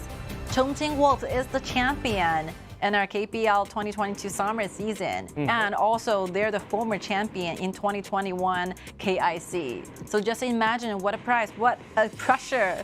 If you were Yala, you would be definitely facing a lot of difficulties. Face a lot of difficulties and a lot of mentality problem for them because when you lose once again and again, you lose patience for the competition, you lose patience for your training. So this is quite important for them. Hopefully they can keep on going. Yeah, I'm sorry to mention this over and over again because it's a matter of time. It's a matter of hard work. This is the journey you have to take on because you have to suffer and struggle a lot in order to gain something back as a good result. So there's a lot of ups and downs for both EDGM and the Wolves to go down with. So even though Wolves are such a powerful teams, they have their roller coaster experiences in KPL regions, a lot of KPL season, regular season, playoffs. They have experienced a lot of more troublesome experiences in their whole professional career. So I think just go for your best self. Go for them That's because they it. actually have talent and have potential inside. So I think they just need some time for it. How to say that? The greatest enemy is yourself. Yeah. You have to get over this. Okay, the MVP goes to EDGM 林志. 林志 303 KDA. And so tanky, make a lot of damage into the front line or the back line also. I mean, in this game, this Meng Tian Ninja played seems like a bug to me. You know, there's no time you see the HP bar going down. He is constantly going recovering at the same time and do a lot of damage at the same time. This is why like Meng Tian is so popular. In previous metas, this hero used to have a lot of like very high winning rates in KPL. Yeah. In KPL summer season. Because it's so tanky and the basic damage is so high because of his skill setting. Yeah, all of that is so OP in this meta. It's a good sign, you know. Like both sides of the players are always like at the same time enjoying this kind of game.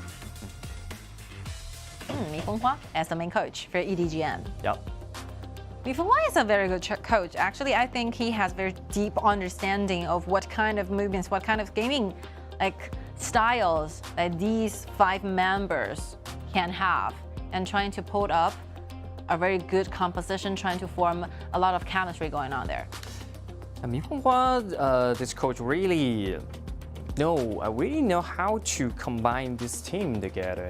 Gather this team together and rising up the spirit of this team. Yeah, and Shanghai EDG, as we talked about before, is really stay a long time in the bottom. Yeah, after that, Shanghai EDG they strike back, and now coming to the group stage and perform so well.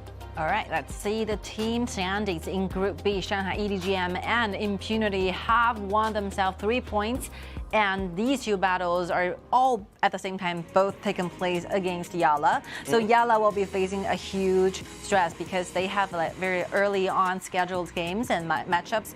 And Wolves, we are gonna see Wolves play in the future. So just stay tuned, and we will together expect what kind of preparation they got for the group stage. They have a long time together with Isar. Preparing this for a long time, almost like 2 months. 2 months, almost like that. 2 months. After that match, I think they will get totally changed because when Isar Pro they lose that battle, and Chongqing Wolf they will be ready for the next time. A lot of things to be looked up to, and now we're diving into our interview. Hello， 明，跟我们打个招呼吧。大家好，我是上海地将明。在小组赛呢，会有机会和像亚拉呀，或者说别的不同曾经没有在 KPL 交手过的队伍交手，这会是一种怎样的体验呢？跟我们分享一下吧。就跟以前打的比赛就不太一样吧，就多了很多新的对手，然后就是大家就互相交流，互相进步一下。Okay, so what do you feel to going against different like new teams comparing to the KPL like familiar ones? So I think the experience is completely different because we are going to encounter like new enemies, and hopefully we can grow together and find more improvements together. Very peace and love, I love it. 那接下来的比赛当中呢，明有自己想要交手的对手，或者期待哪一场比赛的发生吗？接下来的话就，因为我们下一场是那个 Impunity 嘛，然后就大家就准备好打下一场比赛就行了。All right. So the match that I really anticipate to happen will be the one going against Impunity, which will be our next battle. So we look forward to see what chemistry will be going on in that particular match. OK， 谢谢明接受我们采访，谢谢，加油。Love it. Love the confidence. Love the peace and love environment. I mean, the whole atmosphere. Yeah, I mean, really grew up so fast. I feel a lot of mature doing this interview. Yeah. Yeah, and so peaceful. And we are communicate with each other, or we just exchange some experience with each other. Of course, yeah. We That's want the idea. to grow. during the match, during the competition. That's the best thing I could possibly think of. Okay, so much for the match 2. The third one will be, oh, very good ones. Beijing Weibo versus Bacon Time, and that's together. Wait for it to happen.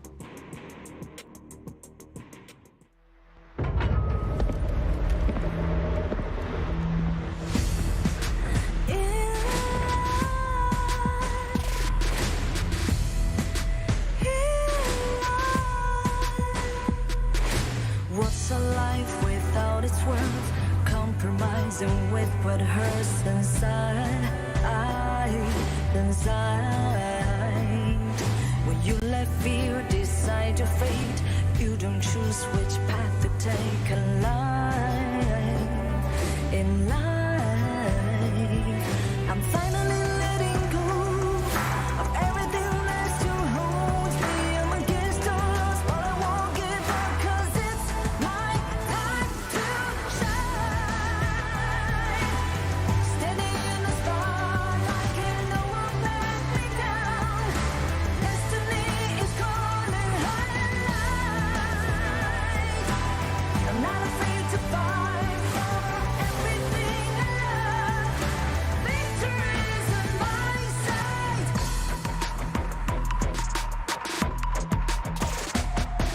The more we lose, the more we gain. The more that nothing stays the same in time. In time.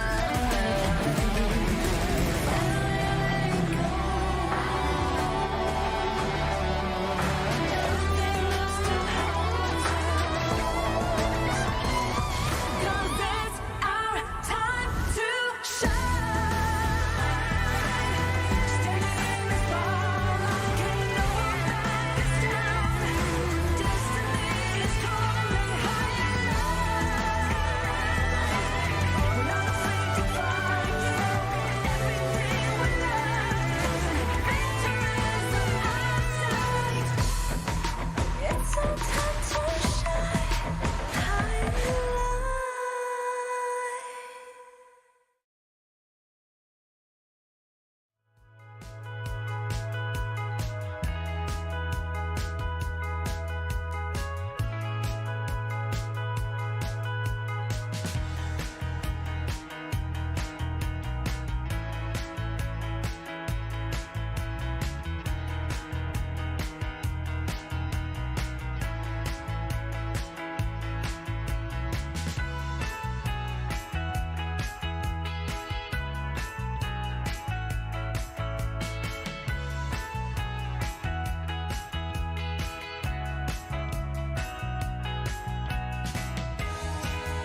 All right, welcome back. Here we go. Dive into the third match of today. Beijing Weibo versus Bacon Time. Yep, Beijing Weibo from KPL region and Bacon Time from Thailand area.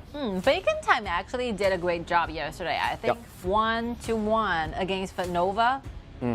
That's enough. Yeah, it's enough for them because at least they get 1 point for themselves. Yeah. But today they are facing a huge pressure from Beijing Weibo. Of course, Beijing Weibo.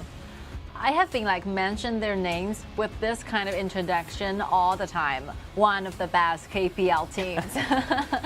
But over 100 times, I think. Of course, and Hua Lo have been appeared 1 hour earlier, right? Yeah. He arrived at the arena and started to watch the match previously going on and get to know you have deeper understanding of the opponents you might have the chance to be encountered with.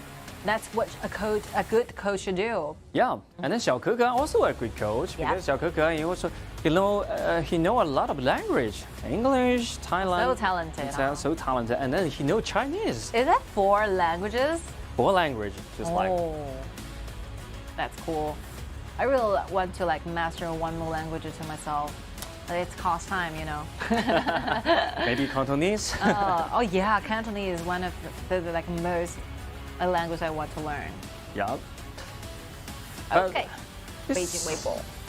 I think this game, Bacon Time, they actually face a lot of pressure inside, but I think they will.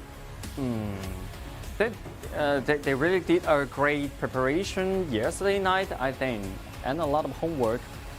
I mean, Bacon Time is constantly looking for team fights. That's the only strategy they got. They don't like the dragons. They don't like the common chapters. They don't like to do invasions. The only thing that they only enjoy will be team fights. And I think they did pretty much a very good job yesterday. And those fighting over for the Tempest Dragon is very impressive.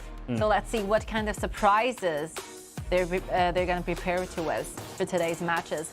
The blue will be Beijing Weibo and the red will be Bacon Time. So maybe the team fight will win the Beijing Weibo. I think the journey for Beijing Weibo to go on in 2022 KIC started up in the first round of the KPL region qualifiers. And it goes on to the second and then they make it to the group stage. They're one of the teams who played the most battles here. And they're the only one actually because TDG got disqualified. Yep. They play the most, So- a lot of times. Very hardworking. This is the most experienced Yeah. teams right now, by far. It's All a right. soldier. And look at the band face Zhang Fei, Meng Qian, Da Qiao, Dong Huang Tai Yi. First pick, My Shinanui. My Shinanui is one of the most played heroes by Hua Juan. Oh, again, My Shinanui going against Sheng.G. Bacon Time actually know how to counter this kind of a hero, so Sheng.G will be the first pick of them. And that, ladies and You know, after this lady show will show up too early. you are showing your weakness to your enemy too early, so that Beijing Weibo will have 4 picks available to counter you. We'll have 2 more bans available to counter you. So yeah, hopefully you can try to delay the appearance of Lady Sun, maybe to the 3rd one. I go there.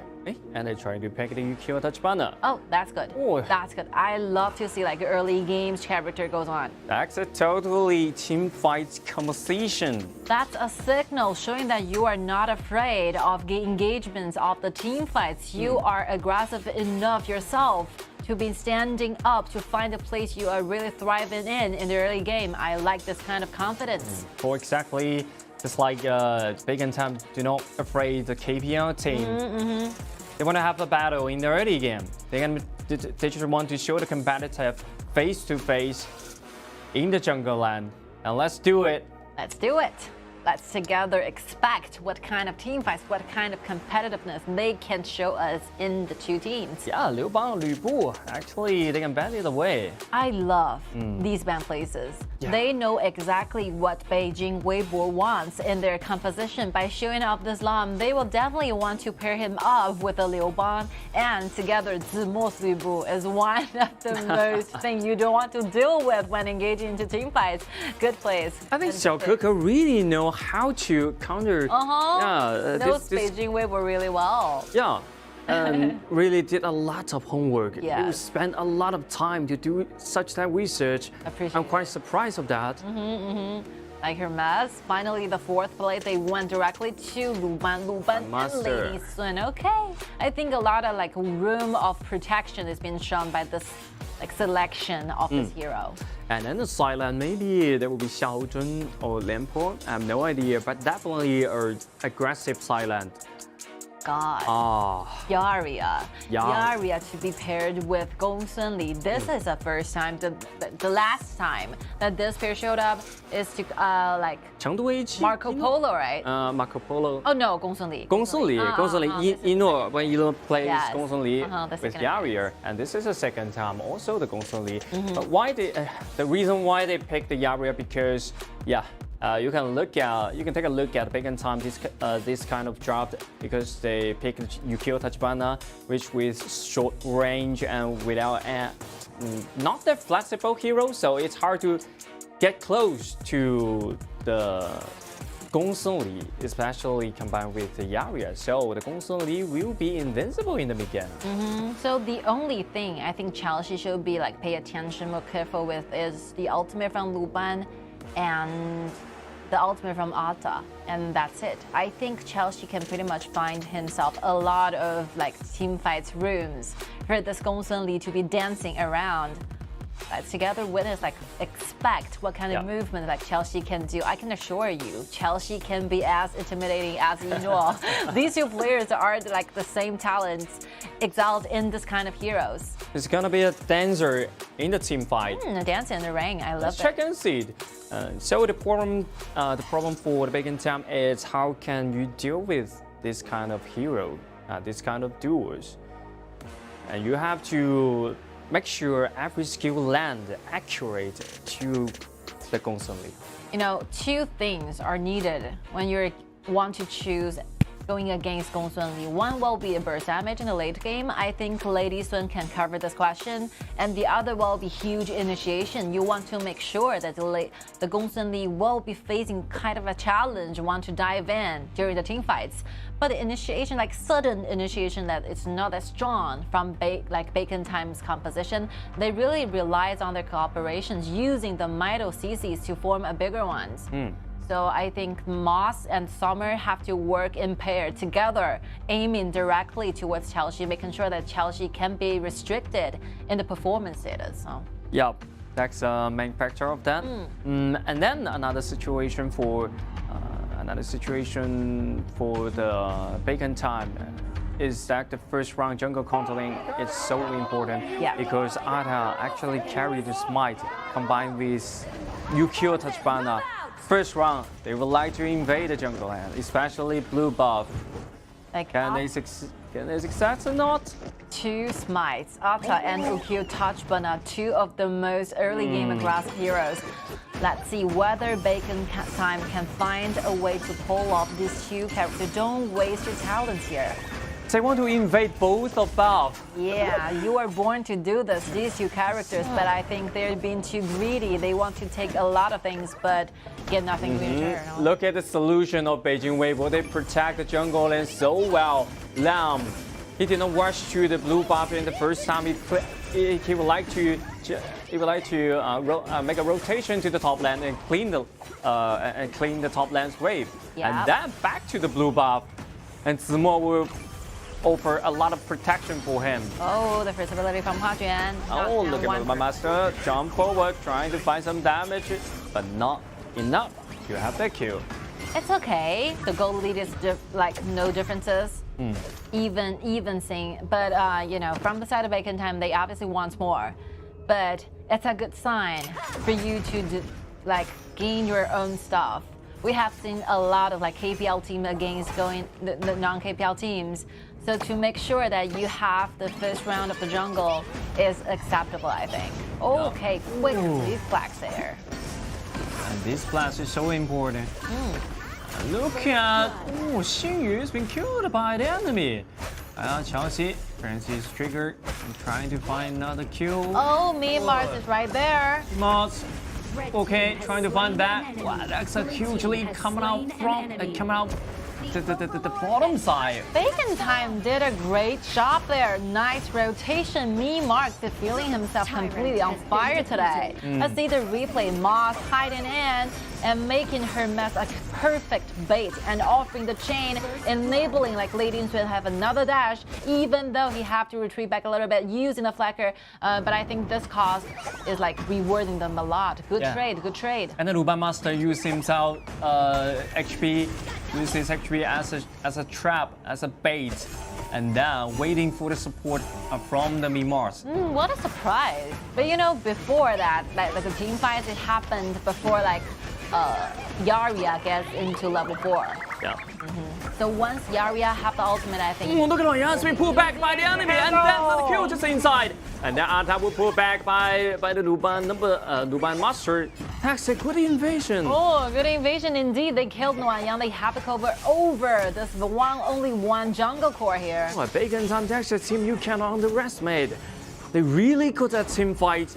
It's so good. Let's see how they're gonna do this in the next moves, right? Oh, the next move on that, Zimo's been taken very Another low. Look kill. at Adam trying to find a kill, trying to use the second ability to pull back the enemy, but it's not in the right position. I mean, every single movements are so accurate. The execution of the abilities from Ata, from Summer is good. The collaboration with one another is good. The purpose of doing invasion is so clear. Like Bacon Time has really did a lot of homework, a lot of preparation for today's matchups. I think Beijing Weibo should be starting to worry about the consequences they might be facing. Yeah. This will be the first match for Beijing Weibo to deal with today. Starting up the group stage, they don't want to lose any points there. You want to be the top 2, make it to the quarterfinals. And So 3 points. they're gonna just start up the pace right now. 4 versus 2, and they're gonna dive into this turret and then flash with the first ability, jump inside. And a lot of damage will follow.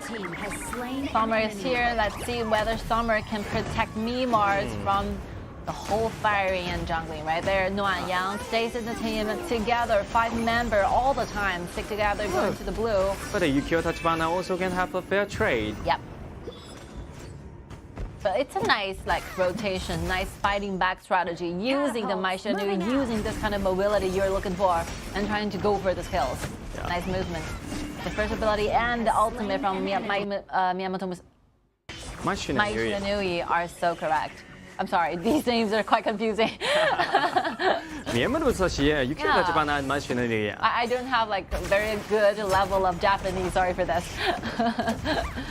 But we do know what kind of this hero. And look at the Lamb to jump inside, trying to find a kill onto the 1v2 Noyan. The damage is enough to get the kill. Her mask definitely needs more times for this flicker to be over. That's the damage he didn't expect it as well as Chelsea right now. I think you can literally see the anger. Yeah. And how furious Beijing Weibo is in the early game. They're taking an impossible kills. Another kill back over to Noyan. Right now, I think the Bacon Time, they have to stay together. They have to stay together. They lose a lot of information of this map right now.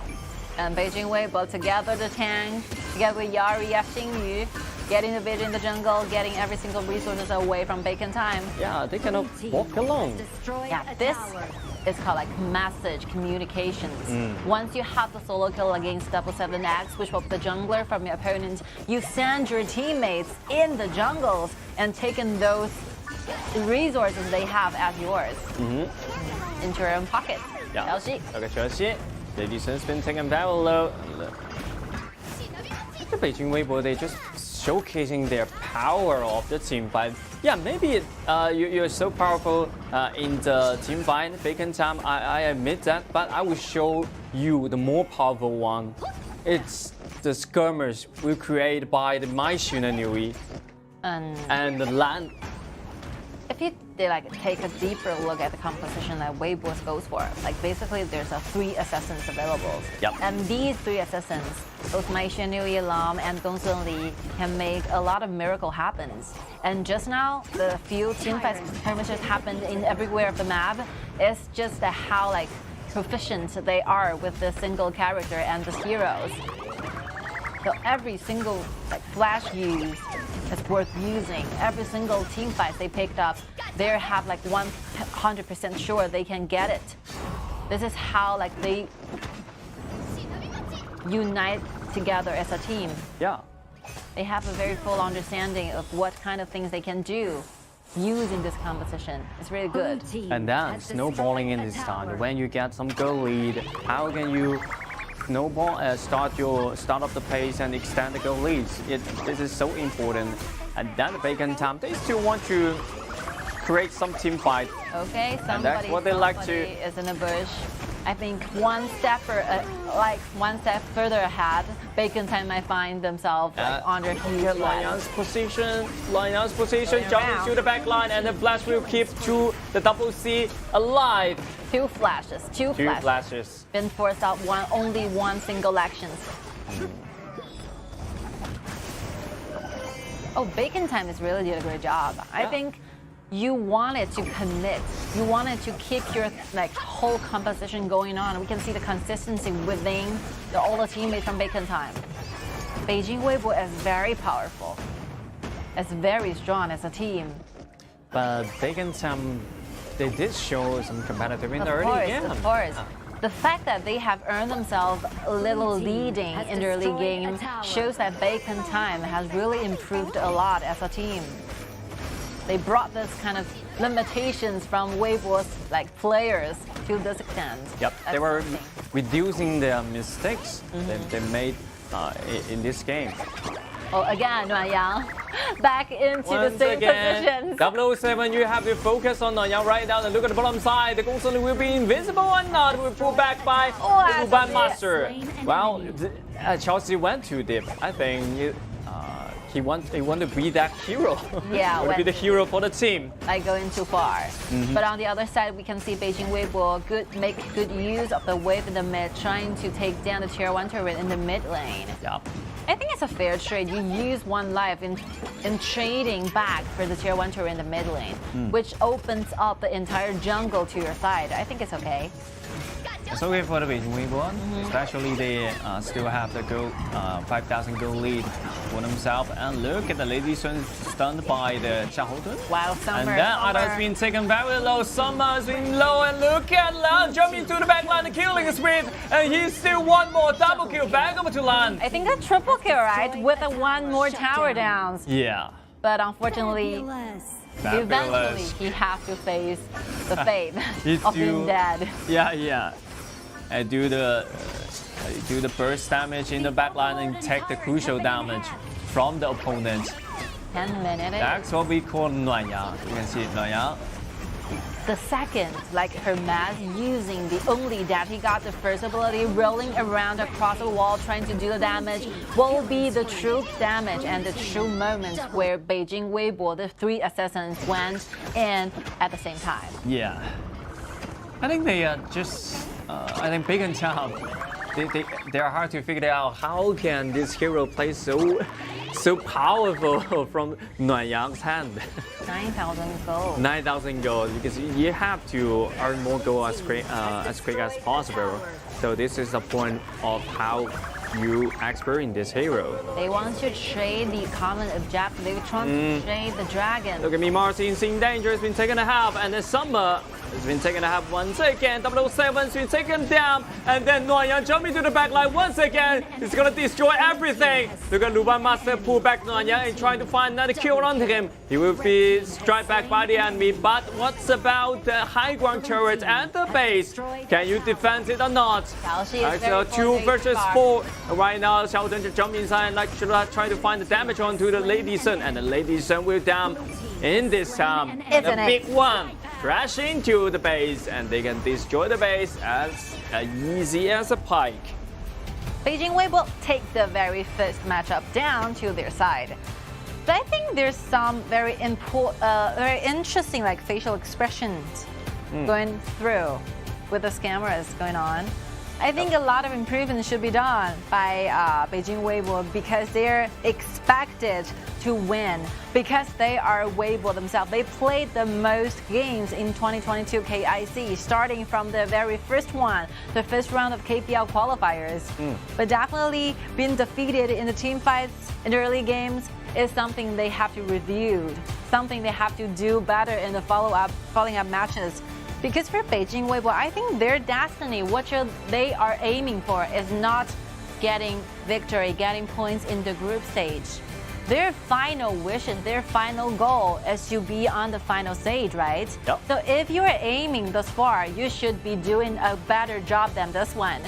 So yeah, you can see like completely different facial expression from both teams. Even though Beijing Weibo is the one who is winning this single match, like Bacon Time players seems like be more satisfied with their performance. Yeah, but I think Bacon Time, they were really enjoying this game Yeah. because Beijing Weibo really showed a powerful competitive against with them, and they feel so happy that they can have such that opponents against with, and they learn a lot. I think I can read something from this face.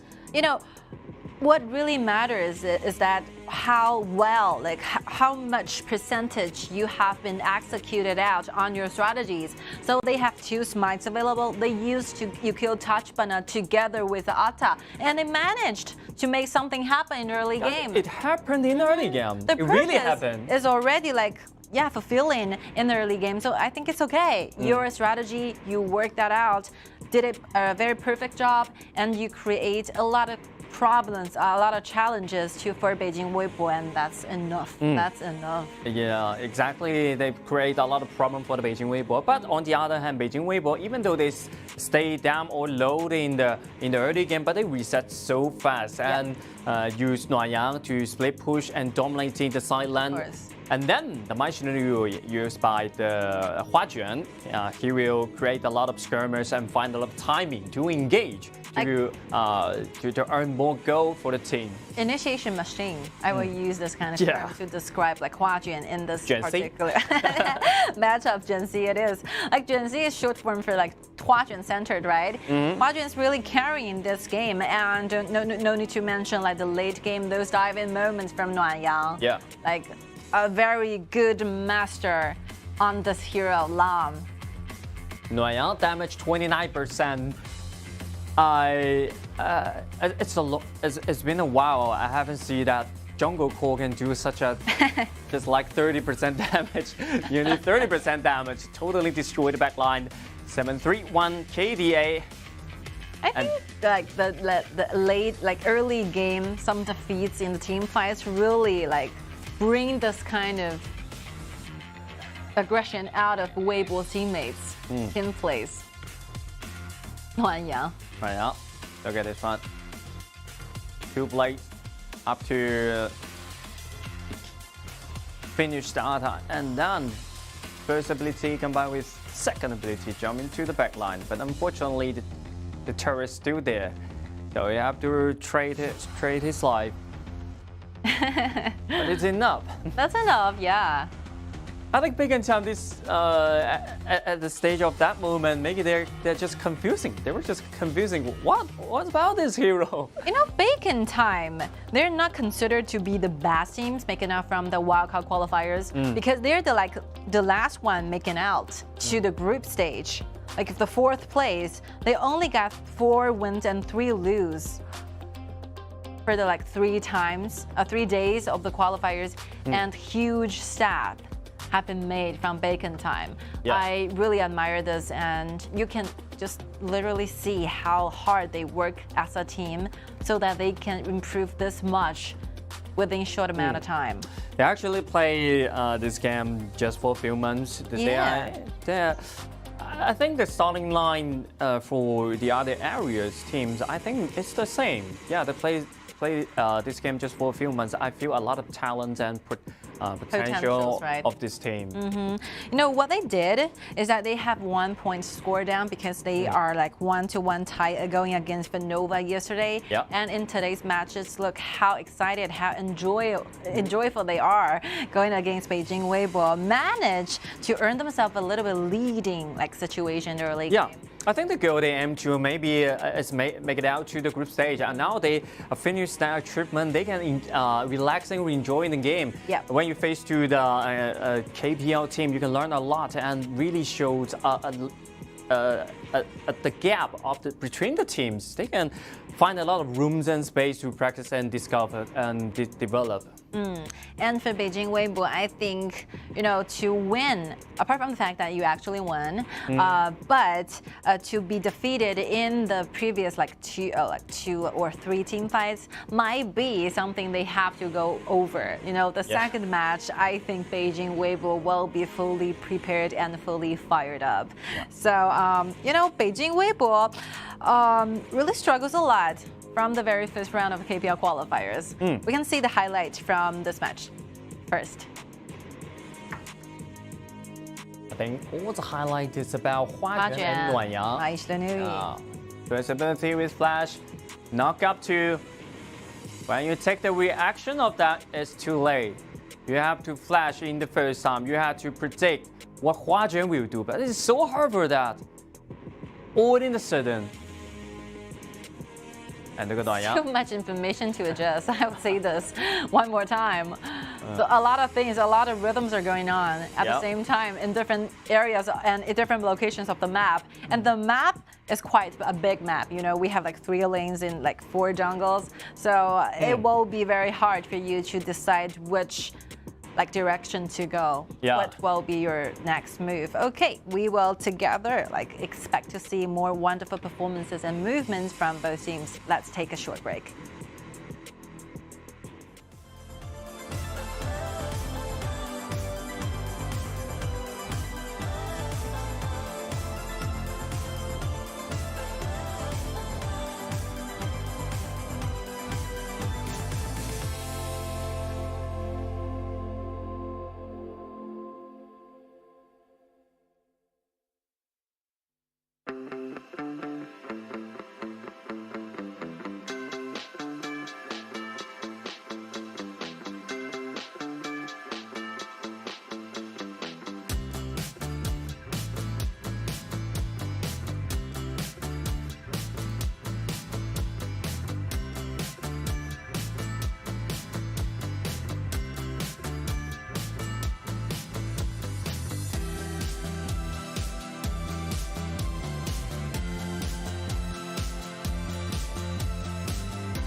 All right, after a short break, here we go. Dive into the second match of this particular, like, very impressive to watch game.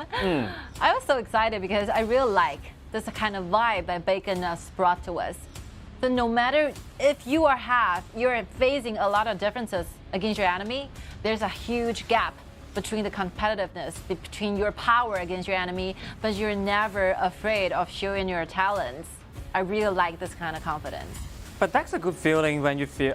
That's a good feeling that you can actually feel about the huge gap between you and your opponent, and and then you find out a lot of rooms and space to develop. So this is quite important.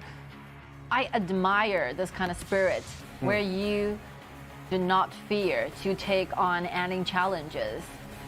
You know, it's alive. We will be facing a lot of problems during out the whole process of growing up. A lot of challenges are just keep challenging you in your life, but you just have to show you are better prepared for this. You are prepared for every single challenges and obstacles you're becoming in your life. Just show what you can do best. I think it's enough. I think Bacon Time they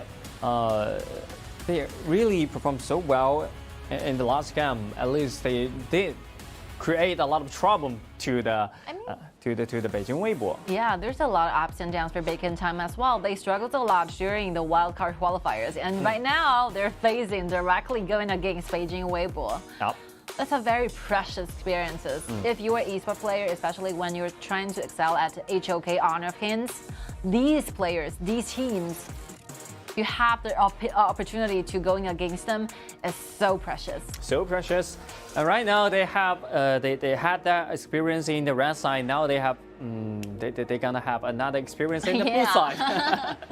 To taste what kind of different feelings you're gonna be facing. Yup, Da Qiao and Meng Qian will band the weight by the Bacon Time, and then on the other hand, Mai Shiranui and Lam. The hero that I used before, I don't want to give you the right to choose it. So that's the reason why Weibo choose these two heroes to put it on the bands right here.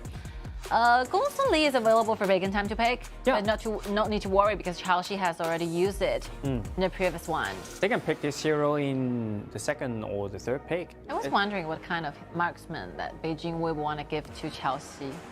Marco Polo? Gen.G or Marco Polo? I have no idea, but Gen.G it's more fit to this competition to coming up against Golden Lee, I think. Luban number 7 is still available. Oh, Beijing Weibo might be one of the best KPL teams playing this kind of duel. They're just so good at the standing points. So for the teams that used to play this duel before, the last matches, from Group B, Yalla Esports, please, if you're watching this, pay attention to this game.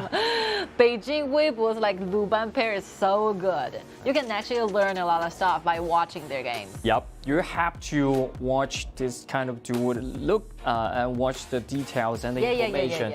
Not only this duel, what they're doing in the game, but also the mid lane and the jungle and side lane, what they are doing, the vision control and the information connecting, a lot of things. You have to focus on every detail.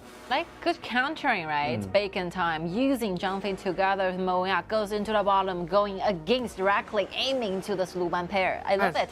They would like to face show the competitive against you. It's the same theory when you're using Mozi. Yeah. EDGM used before, go into the bottom lane. Because Luban pair will definitely be stepping closely with one another.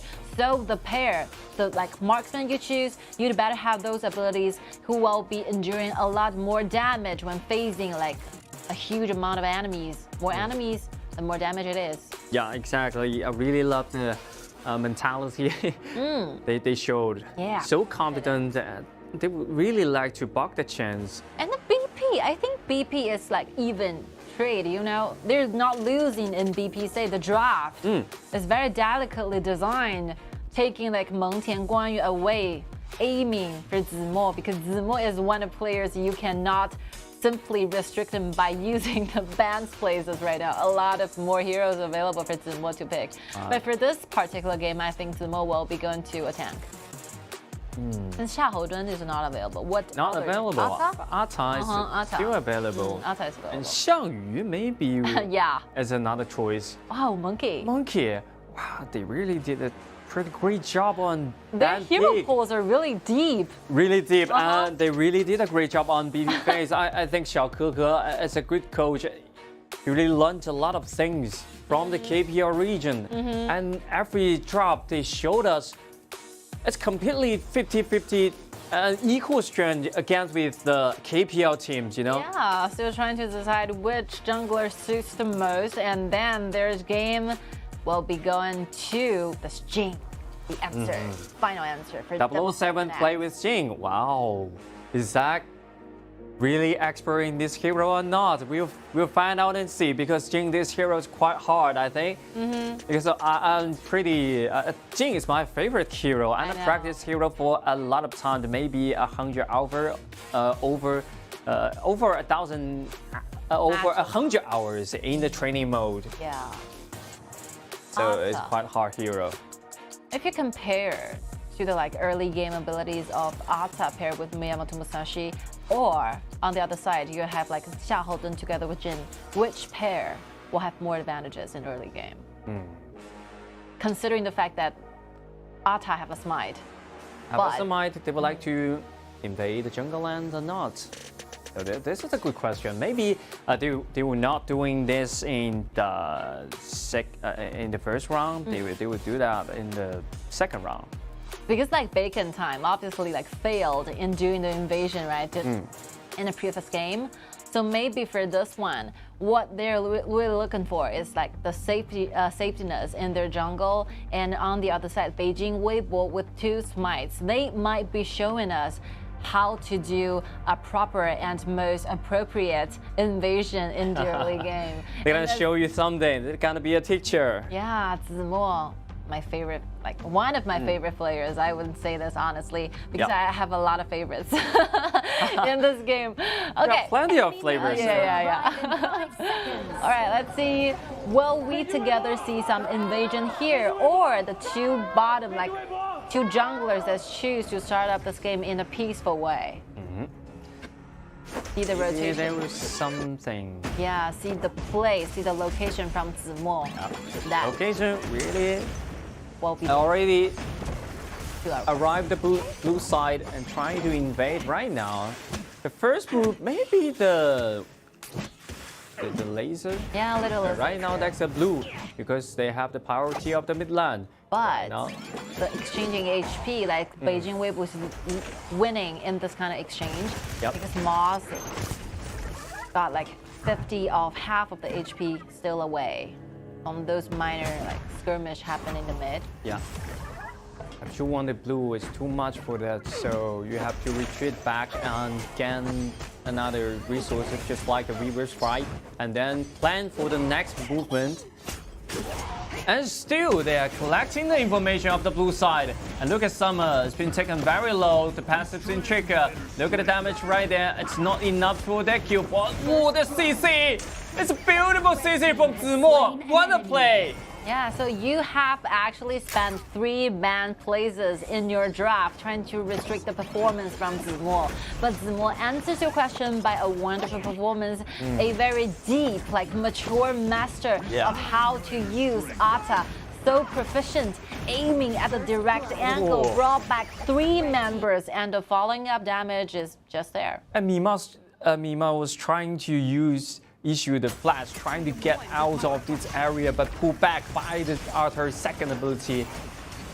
Oh, Miyamoto Musashi going. Musashi come inside, find another kill, and then Chelsea keep doing the damage to zoom all the members away. Bacon time, bacon time. Zimo still alive in the bush. Okay, Diving in. Zimo once again to find himself another kill or not. What, Zimo? This Arda absolutely dominating the jungle, and from the last team fights, he's keeping the pressure alive. You know, one good thing about letting your tank having the resources again. Sorry, Oh, I once see the again. skirmish have been down there. Slain an enemy. Is that gonna Red survive or team not? has slain No an enemy. way. It's a fair trade. Still favoring like the side of Beijing Weibo because they are losing the price of the support, but in return they gain 2 more kills. 2 more kills right there, and Zimo still wants more. Zimo, he becomes invincible at this time. Yeah, Zimo cannot be killed. Cannot be killed. The damage not enough. Even I think Zimo can handle a 1 versus 5 at this specific time. This time period, with no restriction, with no mortal punisher, I think this Ata will be staying alive forever. There's not enough damage here. As a jungler, I think Zimo is pretty much do the work for Double 7-0. He was basically like a jungler for Bacon Time. Taking up all the resources from like Bacon Time's jungle areas. There's no any resource that's for it. Bacon Town right now. And look at the bottom side. Damage trade once again, but and Zimo really showed that what is Ata, this hero. How can you play with this hero? So aggressive. We and have you been have to find the right angle to issue your second ability and the first ability. I mean, Ata is one of the like most played and most popular heroes in KIC. Yeah. But for this one, this is the best one, Will be another kill or not? of course. Of course, Nayan will get himself another kill as Luba Master pull back the enemy, and then the double kill will back over to the bottom 2. There's some temper here. Bacon Time really wants to take some kills in return, but the damage not enough. Yeah. I think you're rushing into something. Don't push yourself to do the things you cannot. You do not have the ability to do. I think they really play so high. in this Yeah. game. Just enjoy the moment. Yeah. Hey, look at this, lack of some damage, but what they did in this game, I think, not the wrong thing. I think it's right thing in this time, but the Beijing Weibo, they protect so well about bottom 2. I would say this is a very risky choice. So if you succeed in doing this, you gain 2 lives and 2 kills in return. That's a Bacon time. Trying to like turn this tie around and trying to buy themselves more times. But if you lose it, you'll be given Weibo more gold. You'll be given Weibo more time to tear down your turrets. A very risky move. So that's a give or die movement. Just went down because he did not have an ultimate available for you, for him. Yeah, this game will be ended shortly. About the early game, I think Red the Bacon team Town has destroyed a tower. the movements of the Bacon Town is about give it or take it. So they choose to give it right now. Like But 4 they buffs. want to take it. Beijing Wave will have 4 buffs on Yeah. the 2 enemies. The all remaining the buffs are belong to the side of Wave, Beijing Wave, and not to mention like Chelsea is very well farmed in the bottom lane. Okay, Zimo, Zimo is keeping to make a lot of trouble to the Bacon Time. Red team This Ata, look at Ata, what is he doing? He's just gaining more vision and information for the team, even though he's such that Yeah. GOAT lead. This is the detail about the side laner. After gaining a lot of leading situation to your team, you began to Ooh, fight. flash, ultimate, and then find another kill back over to the Ata. This kind of combo is immaculate. Yep. And right now, top lane, bottom lane, both side lanes have the wave available, and wave can easily disappear different amounts of the teammates going to the top and the bottom, responsible to pushing the way further into the high ground towers. I think Beijing Wave was looking for end this game in quite quick speed, quick pace. They are accelerating the pace of this game. This tempo is very difficult to catch up on. It's hard to defend. Look at Meng Yang has been taken very low. The poking damage from Samushi, it's hard to suffer right now. I think Beijing Weibo teammates, they are actually make any second counts. Yeah. They are doing a lot of things, make good use of the time. Every second, every rotation has meaning underlying this kind of movements. So with the invasion from Zimo, opening up the vision, taking control of the whole buffs, and the bottom lane duo, like Chelsea, together with Shin, you buy themselves more time to buy the items needed to do the team fights, offering the entire team that detrimental lethal damage it is. nearly 6,000 gold. Yeah, That's enough for Luban number 7 to be invincible right now. 6,000 gold, and with the protection from Zemo is more stronger, even more stronger. Two waves on the bottom. Miyamoto Musashi, Luan Yang aiming down there. Once again, Meng Yasmin second level low have to recover, but what about the top lane? Zhao Jun used his ultimate to clean the mid lane wave, but the top lane will be in danger, and Hermer's been locked by the Miyamoto Musashi, and then from through to that, only a combo with that. And then look at Crystal. No one can stop this. No one can have ability to stop it. And then triple kill back up to Nuan Yang. Is that a Penta? No. But the Beijing Weibo actually can gain the point for them. Oh, this is a model. This is a tutorial how to use this kind of pair, how to manifest this kind of strategies when you're doing in honor of Kim's matchups. That's a perfect example to show us, all of us, like audience from all over the world, how to use this kind of pairs to win the game. Yep. Actually, with more experience and more past in the training, I would say like zero mistake is being made from Weibo. This is a perfect example to show off the limitations of the character and the heroes. Yeah. As we can see, it's more he don't just he didn't rush into the blue buff in the first time. He just clean up some jungle monster and then back to the top lane and wait for the next round's movement. So everything depends on the condition, depends on the situation. You don't need to rush to stick your plan, because the plan always will change because the situation will change at the time. Love it. I mean, every second I cast in this match, I'm completely enjoying it because you know exactly what these teammates are thinking, what they're gonna do, and they do the best way, do it in the best way, the most efficient way. We can see the most rotations. Firstly, invasion, easy to understand. Yeah. Opening up the vision, making sure you have the time calculated in your mind so that you can be there for the next rounds of the buffs. And after being invisible, he's not looking for those solo fights or whatsoever. He joined the team at the very second he becomes invisible. He will be constantly lighting up the vision to Chelsea. So Chelsea is both protected by Luban and this Ata at the same time. Just repeating the same strategy going on. You buying those items, gaining the resources to your marksman. And here we go. By the second, Bacon Time realized the truth. They're losing. It's too late. They're losing this game, and I think Beijing Weibo, they really showed that what it's about the teamwork. I really like it.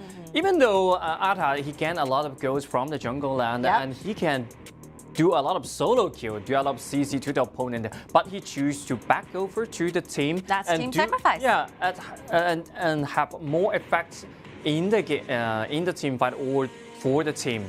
Yeah, so it's pretty important for that. That's not a solo game. That's a game of 5 people. Of course. I mean, I really enjoy to seeing this kind of strategy because we really want to emphasize it's not a game of one individual solo fighters. It's a game of 5 team fights unite together as a team, and we can really see that Zemo sacrificed a lot, even though he can do a lot of more impressive to watch performances. But 1v3 just like Yuan, yeah, 1 versus 5. I think he can handle 1 versus 5, but very good and deep understanding of how the team should be working together.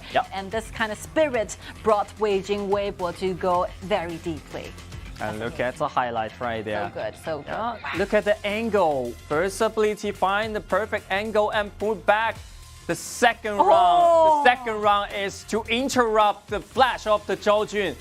What a play of that. I mean, Mark have the quickest response to this, using the flash, trying to escape away. But you don't want to compete your speed of doing reflexes when you're facing Zemo. You have to if you face to the Zemo, you have to flash in the first time. You don't need to flash after he just have the full CC onto you. Yeah. And the team data here are shown. And in this match, I think Bacon Time, like literally you see no hope for them. Yeah, it's hopeless, but I think another hope for them is, wow, a huge gap and a lot of room and space for them to improve. I think it's quite happy for them because the first game, maybe they just think, oh, KPL team is so in the early game, right? But in the second game, they really feel the dominator just come into this game and wow, without any buff, you know? Textbook demonstration of how to be the boss of a game. I really like this. A lot of respect to Beijing Weibo, and after gaining like 2 victories in this BO2, so Beijing Weibo managed to give themselves like 3 points down. Yeah, 3 points right now. As we can see, EDGM 3 points, Weibo 3 points, right? 3 points in the looking very good in the group. It looks good. That's a good starting. I mean, all of the KPL teams in the 4 groups are looking quite good because Wolves still does not have a fight, but AGGK Hero are already gained themselves with a good beginning from the very first day and the second day of the group stage matches. Okay, we are ready for interview. Hello， 花卷跟我们打个招呼。Hello， 大家好，我是北京微博花卷。All right, we would like to ask you some questions in the first one because in the very first previous team fights, you are facing a lot of troubles. What do you communicate and trying to make the best decision out of it? 我们第一局的时候呢，前期几波团战呢，其实是有一点劣势的。当时在发现劣势的时候，做了哪些交流和选择，所以才可以把这个局面扳回来的呢？交流就是兄弟们抱紧点，然后不要被对面抓到机会了，然后让大家都提起劲来，然后不能放松。All right. So the main information of communication will be standing closer with one another. Don't give the opponent a lot of opportunity to find the engagement onto us, and trying to be more focused and more concentrated for the following up battles. 其实在这个阶段呢，我们会和很多除了 KPL 队伍以外的对手交手啊，这样子的经历会让花卷觉得很新鲜、很特别吗？会觉得特别开心吧，因为能跟到不同的人去对线，然后会觉得特别有意思。All right, so what do you feel to going against those non-KPL teams because you don't have a former experience to do this? And the answer will be like, I feel very happy to do this because I got the opportunities to do the phasing phase against the different types and different kinds of the enemies and the mid laners. I think I will learn a lot of experiences from doing this. 好的，谢谢花卷接受我们的采访，继续加油。Learn it all. I'm so happy right now. Going against different kind of the mid laners. That's kind of fresh experience, I think. I think they need a fresh experience as well because, we're a KPL region. They fought each other for over a lot of years. Now it comes to the global and comes to the international championship. So this is the biggest chance for them to communicate with the other regions. Different gaming styles, right? Okay, so much for the third match. So the biggest one is about to come. The fourth one, Nanjing Hero versus Wuhan Lisa Pro. Let's together wait and see. We will be taking a short break here.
All right, ladies and gentlemen, no more time is needed for this very huge battle to kick off. So the battle between Nanjing Hero versus Wuhan E-Star Pro.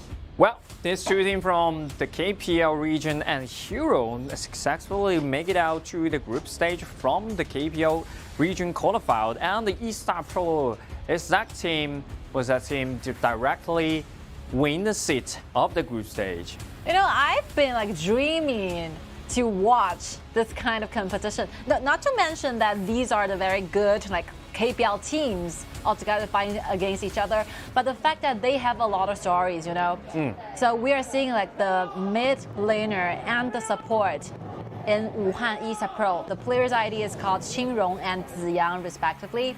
They were the former players in representing Hero, and together inside Hero they have won themselves 2 champions in total, 2021 Challenger Cup champion and 2021 Sprint season champion. Season champions and a lot of FMVP. Yeah, the champion they won before is 2 champion. That's what Qingyong can do well in this moment, and a lot of achievement by the Qingrong. And then Ziyang actually a new generation for the Wuhan E-Star Pro and played so well in this team. So this is a quite important factor in this team, affecting the whole team. I really wondered what No Fear is facing or feeling right now, because he was so familiar with these 2 teammates. They used to be teammates, standing side by side with one another, fighting for the glory, and they did it. Qingrong have marked down 2 FMVPs for the 2 champions they fight for together as a reward. Yeah. And Zhouku, not to mention Zhouku wants to play it in the bottom lane together, being supported by Ziyang. But so much bonding, so much relationship, so many friendships are lying down. This kind of match just complicates relationship, but I think that's a word, that's a 2 words can conclude. Yeah. Conclude this kind of relationship. And, after making the transfer from Hero to E-Star, these teams does not have any chances to meet up with one another, because in KPL summer seasons and spring seasons, E-Star will be the team who will constantly stay in the S group, which means the first group, the best groups they got. The top. In the entire system. But Hero is suffering a lot. Throughout they jumped in between the Group A and Group B. They never got a chance to really face-to-face going against E-Star Pro. And this is really happening after the draw. Nanjing Hero is gaining themselves this opportunity to challenge, to have this opportunity going against E-Star. Let's see, Chino is really excited for this. Really exciting because the face finally brought them together. Yeah, and finally brought them together and against with each other. I have no idea when they against with each other, the mentality or the mood. I have no idea for that, but I just think I think they will throw even much harder punch for the other side. Of course, you have to perform more seriously. Search for your best condition and use your best condition to do in the fight. And not to mention, there's a lot of bonding for those 2 coaches, SK and Gen.G will definitely be rewarded of the best coaches in KPL. They have accomplished so many. All in together, I couldn't even count the number of the champions these 2 coaches in together adding up. Yeah. The number of the champions will be very hard to name. So many achievements, so many accomplishments have been made from these 2 coaches.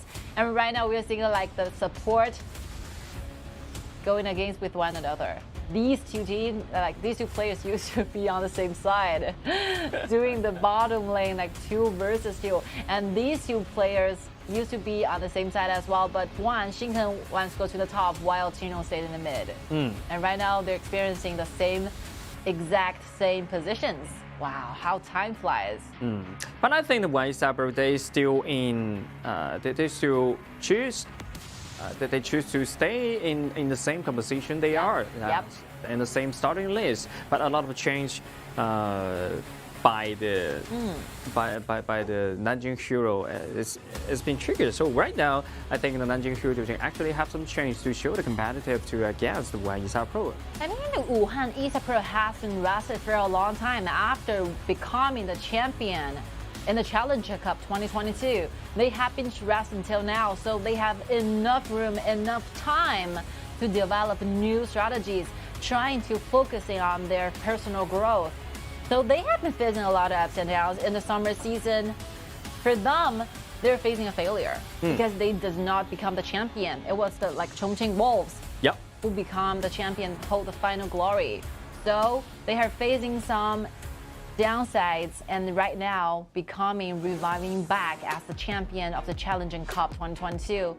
This will be the first appearance for Wuhan East Pro to show off their ability as a team or individual talents.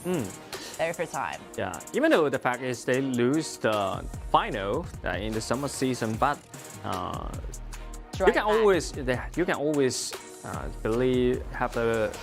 believe on the Wanyisa Pro. They always can come back. You always have faith on Wuhan East Pro. They never let you down.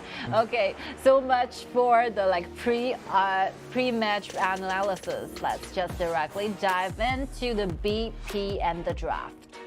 蒙恬人 KIC bantamweight and the machinery 大乔 is the next. So the first pick is Gong Sun Li. Nothing so special, but we can see that Easter definitely want to take Kai and Guan Yu duel away from Hero, but Hero still going directly to this Guan Yu, and this will be a swing and pick because they might go as a mid lane. Yeah, because he really did it before. Yeah. Once played Guan Yu as a mid lane, but will countered by Meng Tian. But Meng Tian is not available in this time, so maybe that will be a change to play with that. All right, Lomber against Zhang Fei, huge initiation used by Ziyang. Yep. Good support, very aggressive support, always finding the perfect opportunity for the entire team. Yeah. And Hero is putting up everything they got. The best cards, Monkey goes in the jungler for No Fear to play. Oh, No Fear is definitely prepared for this one. Yeah, every ban, every pick, it's encountering. And then the ban is Xiaohu Zhen. Maybe the next ban will be the... Let me think about it. Once managing Hero has secured them down with the Monkey, this means that Wuhan East Pro cannot choose Miyamoto Musashi as a jungler because it will be totally countered with the choice of the jungler here. And a lot of Eastern players are sitting right there. Together watch the very first match for Eastern to start up to kick off their journey in 2022 KIC group stage. Yep, and then Wanyisa Pro, they actually know the Bao is Bao is really good at binding Shouyuan. So right now they have to take this Hero out of the table. All right. Still remains in mystery whether this Guan Yu will be the mid laner or top laner. Hero will give the answer to us in the very last positions, very last pick. And let's see the last two picks from the side of Wuhan East Pro. It's like a silent on the mid lane. We have no idea right now. Wow. But Agudo is still available. Yes, this popular picks where E-Star really strides up on. They used to have very low winning rates using this kind of duel, but after several times of practicing and several times adjusting the right mentality, they finally showed a lot of talents by the use of this kind of duel. And okay, it's set up. Dongfang will be using Guan Yu. Yep. And then Xinghen will use the Zhou Yu right now. Because when they showed up the Ma Chao combined with Agudo, you have to offer some priority of the side lane or the mid lane to offer some protection to the bottom side because you choose to pick the Lady Sun. So the late game will be the choice for them. All right, so the whole BP is side up. Let's see. Dongfang and No Fear, Monkey and Guan Yu is all okay. There will be a huge threat towards Yi Zhen, the marksman. Yep. Gong Sun Li. But it's quite weird to see Lomber. Lomber goes together with Ma Chao and Agudo. Because they are really lack of some initiation tools, so the Lambert will be the best option, maybe Donghuang Taiyi. But I think Lambert is more aggressive and with more huge area, I think. I think Zhang Fei, like hero, might stand a chance of winning the team fights because like only one initiation, very huge crowd control ability is offered by Lambert, but without this ultimate for Lambert, without the flicker, I think that E-Star really needs to find themselves a good and solid formation in their standing points so that this Ma Chao can start growing up, farming up, buy the items and do the damage. And that's why it's so important they have to work together. The teamwork is so important because you have to only single round initiation. So you have to use it in a very, very right timing But on the to other create a side, team fight. yeah, the composition from like Nanjing Hero, like quite well-rounded. We have like Zhang Fei opening up the vision, be the frontliners, and together with the help of Guan Yu, diving in directly into the backlines. Not to mention they have like Monkey in the junglers. Monkey can be half of a tank. Monkey can also provide a lot of vision. When he can jump away with his ultimate when in danger. What really matters is how like Nanjing Hero will enable Xinghen to do the rotations. I think rotating, then the roaming will be quite difficult because he's facing the fact that he is going to be laning against Qingrong using Shen Mengxi. But I think it's the top side because when you're facing the Ma Chao and Agrijo, you have to keep the pressure alive, especially when you play with Zhou Yu. And no more time waiting, we are now watching together the most anticipated game ever for today's match, Hero versus E-Star. Let the battle begin. There's no exchanging lanes. Let's do it. First look at encounter. the first land of the midland. Ziyang and Qingrong says hi to Xinghen. Yeah. Long time no see. The last Been time a long we- time for Yeah, that. the last time we were standing together, Look at the blue. Actually, Zhu Hu carried the smite, but it's very dangerous because he learned the first ability instead of the second ability. Yeah, they're like nice try, but E-Star have enough like back knowledges, Yeah, knowing nice. that you want to have some vision here. Yeah, exactly. Nice try, but maybe next time. Don't try it anymore. But if you fail in the first time, you're hard to get inside the second time. Well, So- those simple like exchanging HPs are really rewarding E-Star of a lot of room to make rotations. We are seeing like Tanran travel through the top to the mid, gaining the river strike to himself. And the bottom lane, Yijin is also doing a lot of advantages, winning the lane when doing the laning against Bell. Listen.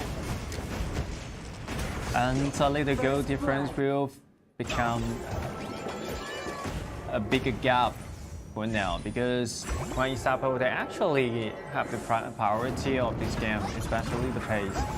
As no fear reach level 4, still no opportunity to find a chance. Oh, Dongfang on the top lane, the two soldiers, a warrior. Is that a fighting solo together. kill? Solo kill over to Dongfang. Wow, good ones. You know, 坦然 get a solo kill by Dongfang. I mean, Hero are definitely losing in another lanes, but Dongfang does solo kill is giving Hero a lot of hopes. Give a lot of hopes and rise a lot of spirits for the team. They're losing in the mid, they're losing the rotation, they're losing in the 1 versus 1 in the bottom lane, but Dongfang made this happen, turning things around, gaining the entire team more confidence. The solo kills. It's so important for them because Taiyan is still in level 3 at that moment. Because Taiyan is trying to clean the minion wave, but the To get to level 4. Yeah, but the Dongfang is keep interrupting Ma Chao to get close to the minion wave, so he always in the level 3. So as a top laner in this current meta, the most important thing in the first 4 minutes is to make sure that you get to level 4 more ahead of your enemy does. So it's like a level 4 against level 3. There's no way that Terran can possibly like turn the tide around. He needs to have those remaining waves to get to level 4. But that's the exact same thing that Dongfang witnessed and see and grasp. So this is one of the ability to calculate your opponent's level and experience. So this is so important.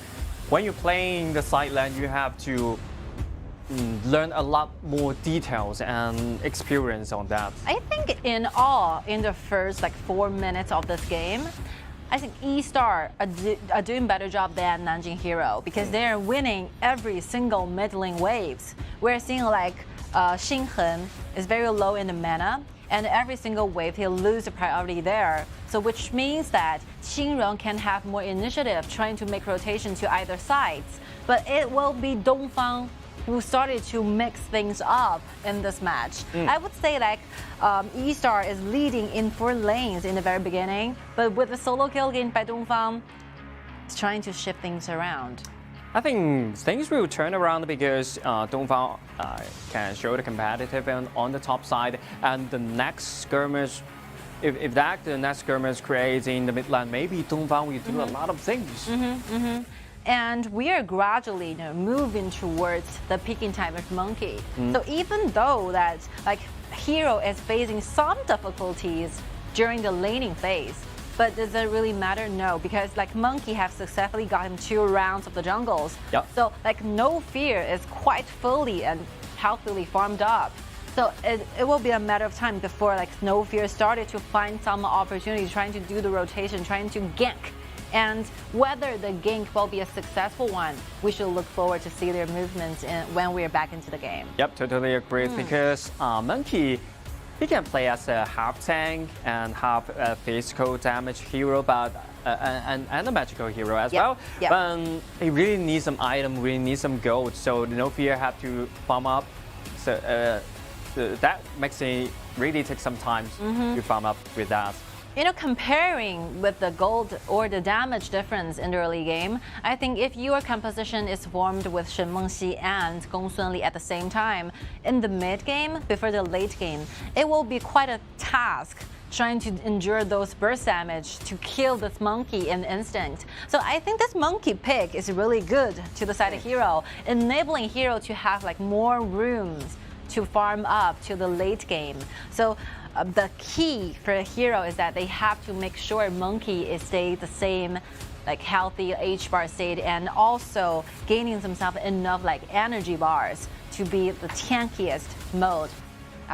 And if Monkey is playing as a physical damage hero, when Monkey jump inside the back line, the Gong Sunli will suffer a lot of burst damage because Gong Sunli pretty afraid of this hero after using 1 or 2 dashes and Monkey jump inside the hard to defense it. You know, it's quite rare to see like Monkey be the like 3rd pick in the red side because usually you will normally be countered by showing off Monkey too early in the BP. But one thing about this is that they're trying to eliminate the choice of E-Star. There's nothing like no marksman available like Marco Polo and Lu Bu at the same time, so that the true damage will be quite limited when they're trying to force a composition going against Monkey.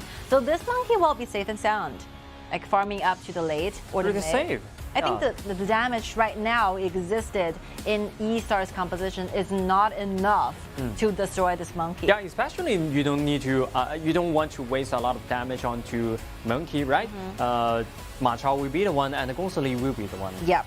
So this is a problem for the one E-Star Pro. How can they deal with the monkey in the mid game? If you're in the late game, your Gong Sunli can do a lot of burst damage, can have some extra, can separate some extra damage to the monkey. Okay, that's right. If the Nanjing Hero, they come inside together, 5 people, bound together, it's hard to choose what kind of damage you have to issue with. You know, in this current meta, you don't really have to pay extra attention to the marksman. You let the marksman be alive, keep himself alive in the bottom doing the 101, it's okay. So you have to make sure that your warrior gains some advantages. So both teams need to shift their attention to the like top triangle side.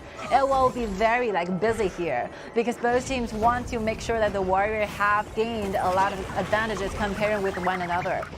So rotation might be made towards the top like more frequently than towards the bottom lane. Yep, but now they're keeping the priority on the mid lane, so the mid lane will be the more frequent way. Yeah, here we go.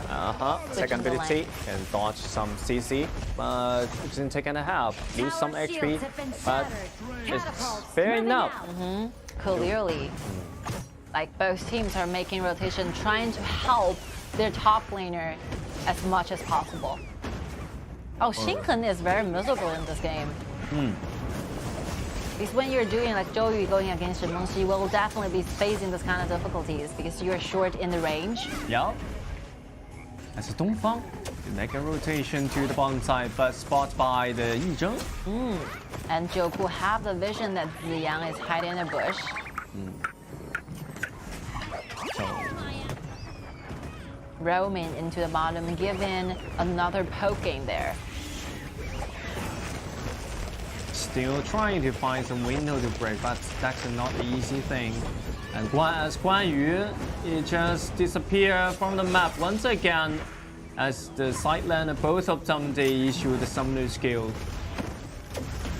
Ziyang using the ultimate, trying to pull up the start of the team fight, but Ziyang managed to save the flicker to himself. Actually, force flash out, it's available. And then the Xinghen, Oh, with good the one. first ability, and the Dongfang. It's gonna save the Zhou Yu, but it's not enough because Shen Mengxi is too quick. I would say this positioning is quite poor for Xinghen to make, because if you want to make rotation, you better choose a better route to do this. You are definitely losing the midway priority. You'd better stay in the right positions, because obviously Qingrong is rotated quicker than you do. And to stand in the river, getting ambushed by E-Star's members, definitely one way to break through for E-Star. But Dongfang has really tried, you know, Dongfang is doing a great job in this game, trying his best to save Xinghen. But he still needs opportunity to prove himself right now. I think the Isar Pro, the thing that one thing they did really great is they always keep an eye on the Guan Yu. If Guan Yu miss up the map, they will do nothing. Come on, show me what you can do. They just wait for the information of Guan Yu. How do Tanran get so much gold? I mean, he is being killed once. 1,300. Yeah, this is a very heartbreaking game. You have to learn how to do well, this. look at that teamwork and look at the execution. That CC change will destroy Bao in a certain, because they already knew Bao's flash is not available. Now, this is one key information for E-Star to know. You know, starting from this moment on, I think E-Star will start building a lot of crowd controls, a lot of gold lead, start soul building. This is one signal. Yeah. If you are very familiar with how the game plays, how E-Star strategy is going on, from now on, winning the team fights will gradually be building up towards 5,000 gold lead, and they will take the common objective. They're trying to be at the jungle at the right moment. That's what we call it. The team is E-Star. Another really good engagement timing here. they found. Look at another side. The bottom tier 2 has been taken a half. I think the last team fight just start with the bottom side's ability. Bottom sides cause a lot of things, because when Lambert issues ultimate, Lady Shen flash out, but Lambert still flash available. Yeah. That's the detail, and that's the timing they catch. Blue team. The CC chains Destroy a tower. work with one another perfectly. Beautiful. The ultimate from Lambert together with the ultimate of Agudo knocked up 3 members at the same time, leaving no possible way out for Heroes members. No fear, even though that he is quite high in the personal gold, but only one member can achieve nothing. Yep. You find out this kind of team fight is just like a drawer, like an artist, like an art. Has Dongfang. destroyed a tower. Bang's trying to get inside, but Taiyan always keeping the eye on him. It's hard to get inside. But Joku has already used ultimate, so that hero have to retreat back for a little bit. Lady Sun is still in the farming process, while that hero really needs to buy themselves more time. Right now, 2,000 go lead. not that much, but I think it's acceptable for the 南极 Hero 酒精 right now. Together see what will be the next step for E-Star. The Overlord or the Tyrant? Or they want to make sure that they have the full management of the waves, trying to get closer to taking down the tier 2 turret in the bottom, clean up.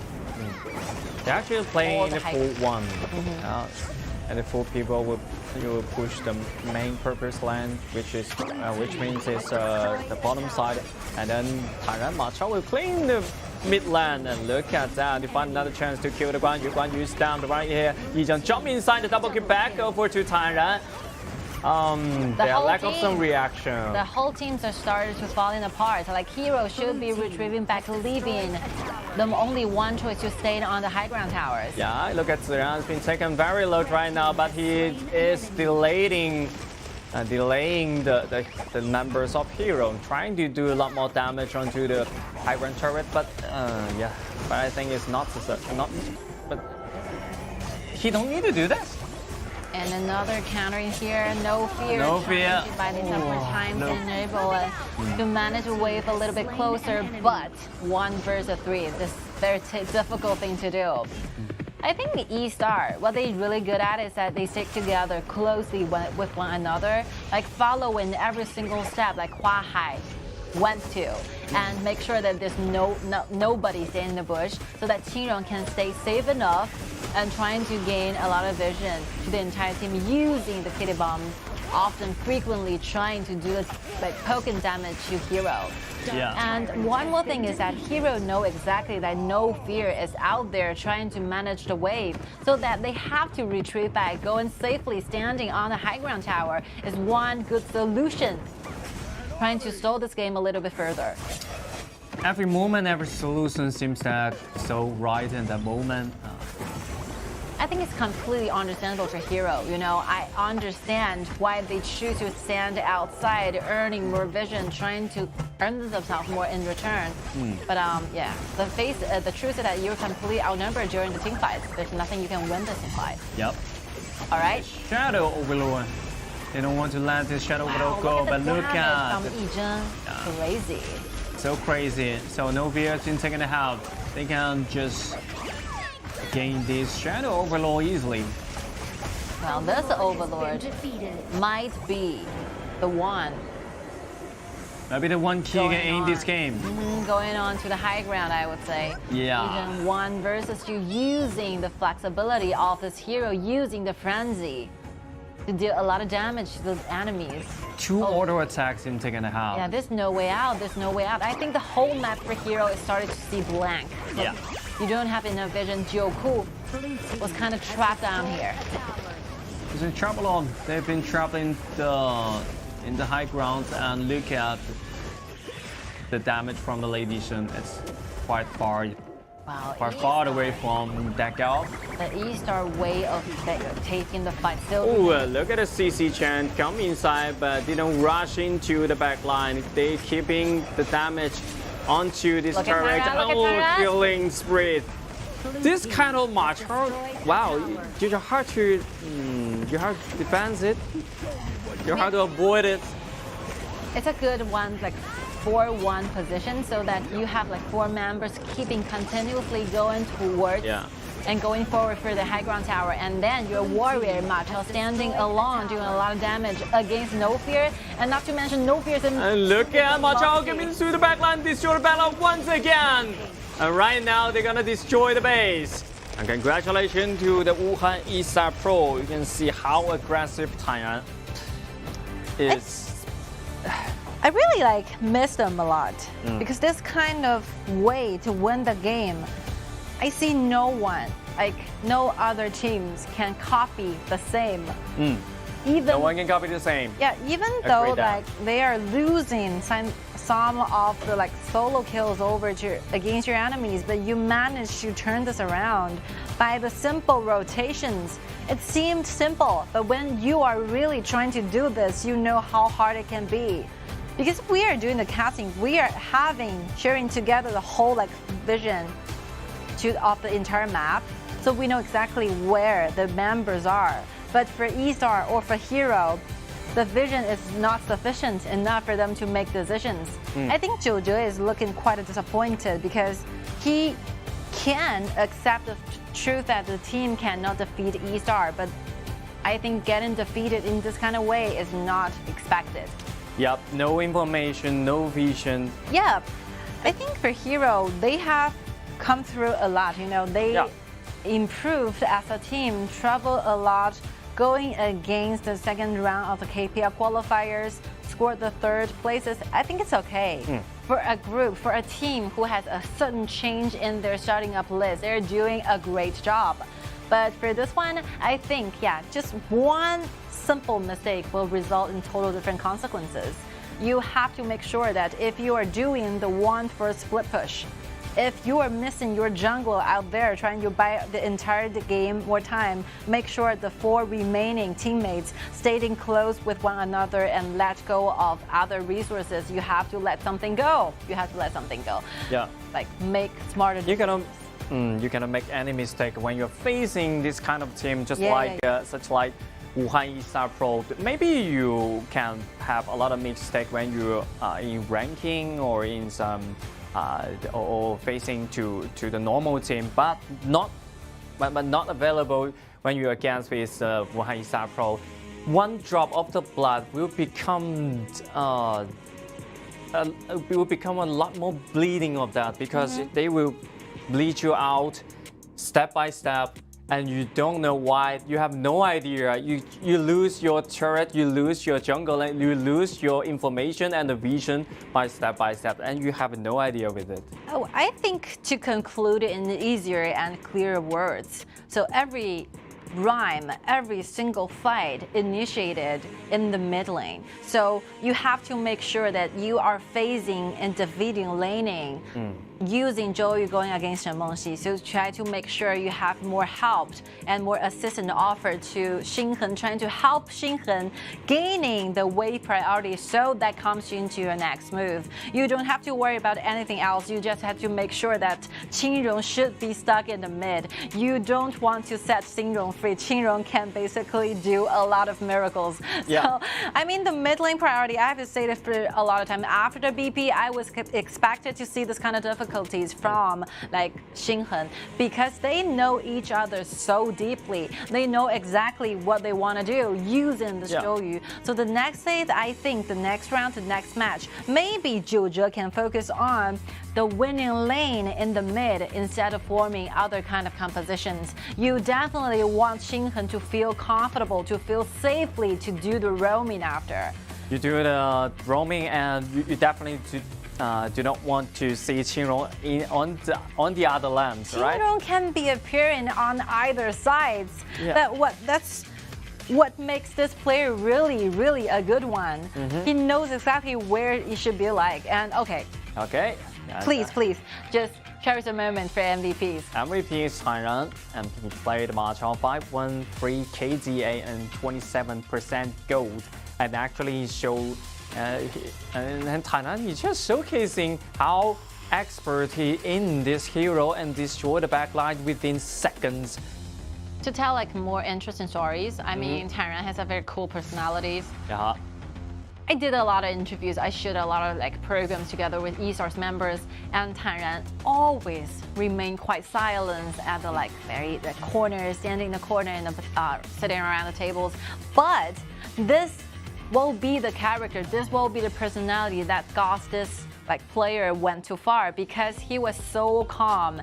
I think among all the tournaments, among all the players in the games, Tairan performed the best during the finals. That is really the reason what makes this player so good, because you have a strong heart, you have a very good mentality when it comes to the most serious, the most important matchup throughout the day. So I really like this kind of players. You are always prepared for the bigger challenge. Yep. And Tairan, he's one of the best side laner in the KPL. Oh, of course. Yeah, and even is the best of Ma Chao, one of the best Ma Chao. So he really showed a lot of things for us. We can see what is the top players right now in the KPM, and a lot of things you should learn how to play with this hero. But by the way, Ma Chao is a hero I cannot really expert in. I practice a lot, but Yeah, it's pretty hard for me. It's very hard to master. And one more member I would like to talk about more. I think like Dongfang did a great job. Yep. Did a great job in the early phase. He's the only one that make the impossible happen. He's the only one who got the solo kill. He's the only one make efficient rotations back to the mid, trying to rescue Xinghe from being cornered. And let's see the highlights here. I think like E-Star used the first 4 minutes to adjust into this like battling environment, and from this very single team fight is where the whole E-Star rhythm started. When it started, everything will become different. So Dongfang actually is one trying to flank and trying to find the right positioning to create a perfect team fight, but it's just, Tairan always keeping an eye on him. It's hard to flank right here because when you are in this kind of level, you're hard to flank easily during the team fight. I think we have seen a lot of like plays and performances from Hero. They definitely can do a better ones. They have come a lot during the second phase of the KPL region qualifiers, and we have seen like better moves from them. Maybe it's because they got a little bit nervous, maybe they got a little bit tired after such a long time of waiting, but it's okay because you still have the second chance. Let's wait and see what the match 2 is going to be.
All right, after a short break, and this will be the last single match for today.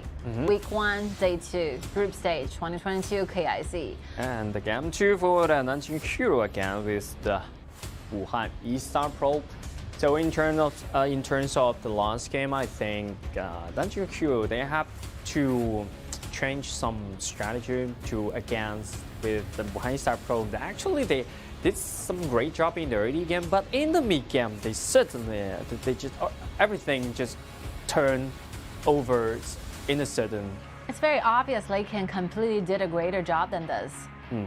They can show at least some competitiveness against E-Star, but they're making like very simple mistakes. For example, you're facing a 4 versus 5, you went directly for it.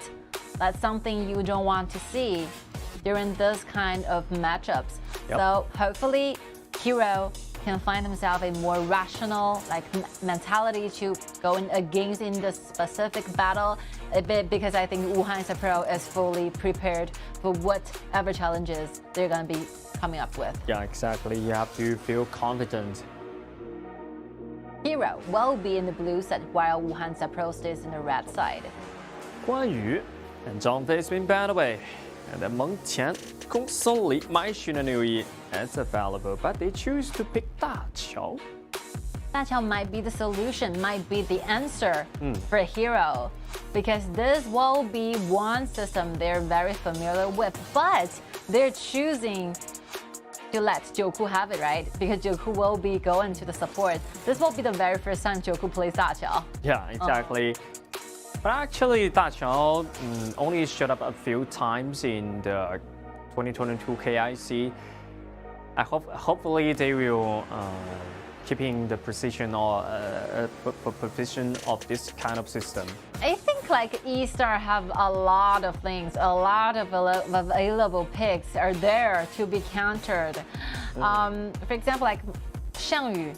Xiangyu is available. There's another available choice, right? Even though like Guan Yu and Fuzi are taken off the table by the side of Nanjing Hero, but I think it's okay. There's a lot of available picks. You have to make sure you get yourself hands on those characters who can deal a lot of burst damage or a huge CC chains or ability to shift your enemies from side to side. Yep. That's simple. That's so simple. So Dongwang Taiyi is available. Dongwang Taiyi will be the third pick. Dongwang Taiyi definitely will show some limitation against with Nanjing Hero using shots. I mean, E-Star, this team, they're so good at the Da Qiao system, which means that they will know exactly how to counter this kind of composition. So it all counts down how you have formed your gaming understanding. If you understand into a deeper stand, you will definitely holding a lot of advantages when it comes to strategy, like designing phase. And right now the second bans, Fan and Zhao Jun being taken away off the table from the side of Wuhan Pro, and on the other side, Marco Polo might be the choice. Marco Polo and then Lu Bu will be banned away. Lu Bu cannot let it available to the Wuhan Pro. It's pretty dangerous. Xiangyu is okay. Seems very acceptable to me. Oh, there's just so many choices in the top lanes. Maybe Xiangyu is a counter pick. You can show up the Boxman right now because Lady Sun, the burst damage is available. But Qingrong's Mai Shidanui. That's something we have to raise our expectations right here. Okay, Lianpo will also be the choice. Good ones. This Mai Shidanui have created a lot of highlight clips, a lot of miracles, a lot of good scenes in favor of E-Star, even in the grand finals. Because this kind of assassin actually can really effective in the team fight and melted down a person in a hero just in a second or within seconds. All right, so new surprises here, new surprises. New surprise. This is what we're talking about, Hero. You have to show your limitation. You have to show your specialties. Make good use of what your teammates and players are best at. Good one. Good one. 百里守约 will go to the mid and played by Bell, and then Ma Chao will play by Xin Hen. Let me see. Yeah. Yeah, this is the very first time we Yeah. saw this kind of composition going on. And the 九库 play with 大乔, Nobia play with the Yukio Tachibana. That's okay. Dongfang we play with Ma Chao. I Or- think this composition, the whole theory goes in this way. So you have the poking damage offered by 百里守约. You have to make sure you have enough vision, right? So whoever is offering this kind of vision will be Fuzi. But Fuzi need to be standing closely with no fear. You kill Tachibana because once the ultimate has been launched, it's been issued, you have to enable your team to have following up damage. And Ukyo Tachibana will be that one tour, giving out the burst damage as a response to Fuzi's ultimate. Oh, that's really like new strategies to be looking forward to. Really new for that, but they have to gain some priority of the lanes or gain themselves some advantage in the early game or the mid game because the Gen.G will push this turret so fast. Look at this team. If the 百里守约 he used the second ability to clean the waves that you without damage to that you lack of damage to do the poking damage, and then if you use your damage to do the poking, then who's gonna clean the wave? So this is the decision they have to make. So excited for the fill-in matchups. And for the next, like the other side, the Wuhan Isa Pro, this is a very typical one. We don't have to explain for more. These are like assassin chord and all diving in for the right direction, for the same purpose to kill the backliner it is. Yeah. There's a lot of like backliner for this hero, like both Xinghen's Ma Chao and Bell's 百里守约 will be largely targeted. I think it's so special for the Nanjing Hero because they actually have two silent players in this team, so they can surprise us every time. You know, every single time you pull off this weird composition, you got less opportunity in the future because maybe your strategy will be predicted in the future matchups during the BP. Yep. So you have to cherish the moment, the right moment where your enemies are not prepared for this. Okay, here we go. But you have to use it because they already lost a point. Of course. They're aiming to score 1 point down using the specially designed compositions. And right now, Yizhen has switched lanes with Tanran Lianpo goes into the top, trying to chase up, doing the laning, going against Xinghen. Yep. Oh, finally, Xinghen's so happy, so pleasant with what kind of situation he got. Finally, I got to go to the top. Finally, I can play with Ma Chao, but still face a lot of pressure because you are facing a Gen.G. Estar, every single movement from Estar comes from the mid lane. That's what mid lane priority is so important for inside of Estar. Yep.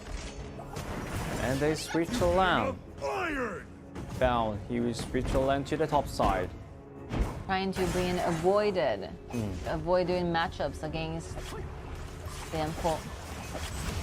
To grasp the initiative going against Yizhen. So if like this sniper is accurate enough, he can use like 2 snipes going against Gen.G. There's no way that Gen.G can possibly like get his hands on. Keep pushing, right? No way for him to keep pushing if the 2 bullets on his head. And right now, the Dongwang Taiyuan second very low. Ziyang still in the level 3. But, wow, look at the HP calculate. So accurate, he's still keeping the flash available. And look at the Xinghen, it's in danger!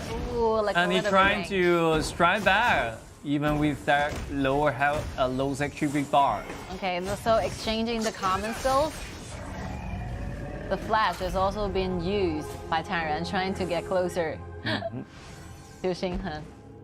Oh, they're constantly switching lanes with one another. And finally, you're seeing like Xinghen Ma Chao going against Tanran on the bottom lane while Yizhen remains on the top. Maybe they finally find the right position to it. Finally there. Once Ziyang have the ultimate, the right moment, they're aiming directly to the jungles. This kind of engagement, just like a ordinary Sudden, happened. No fear.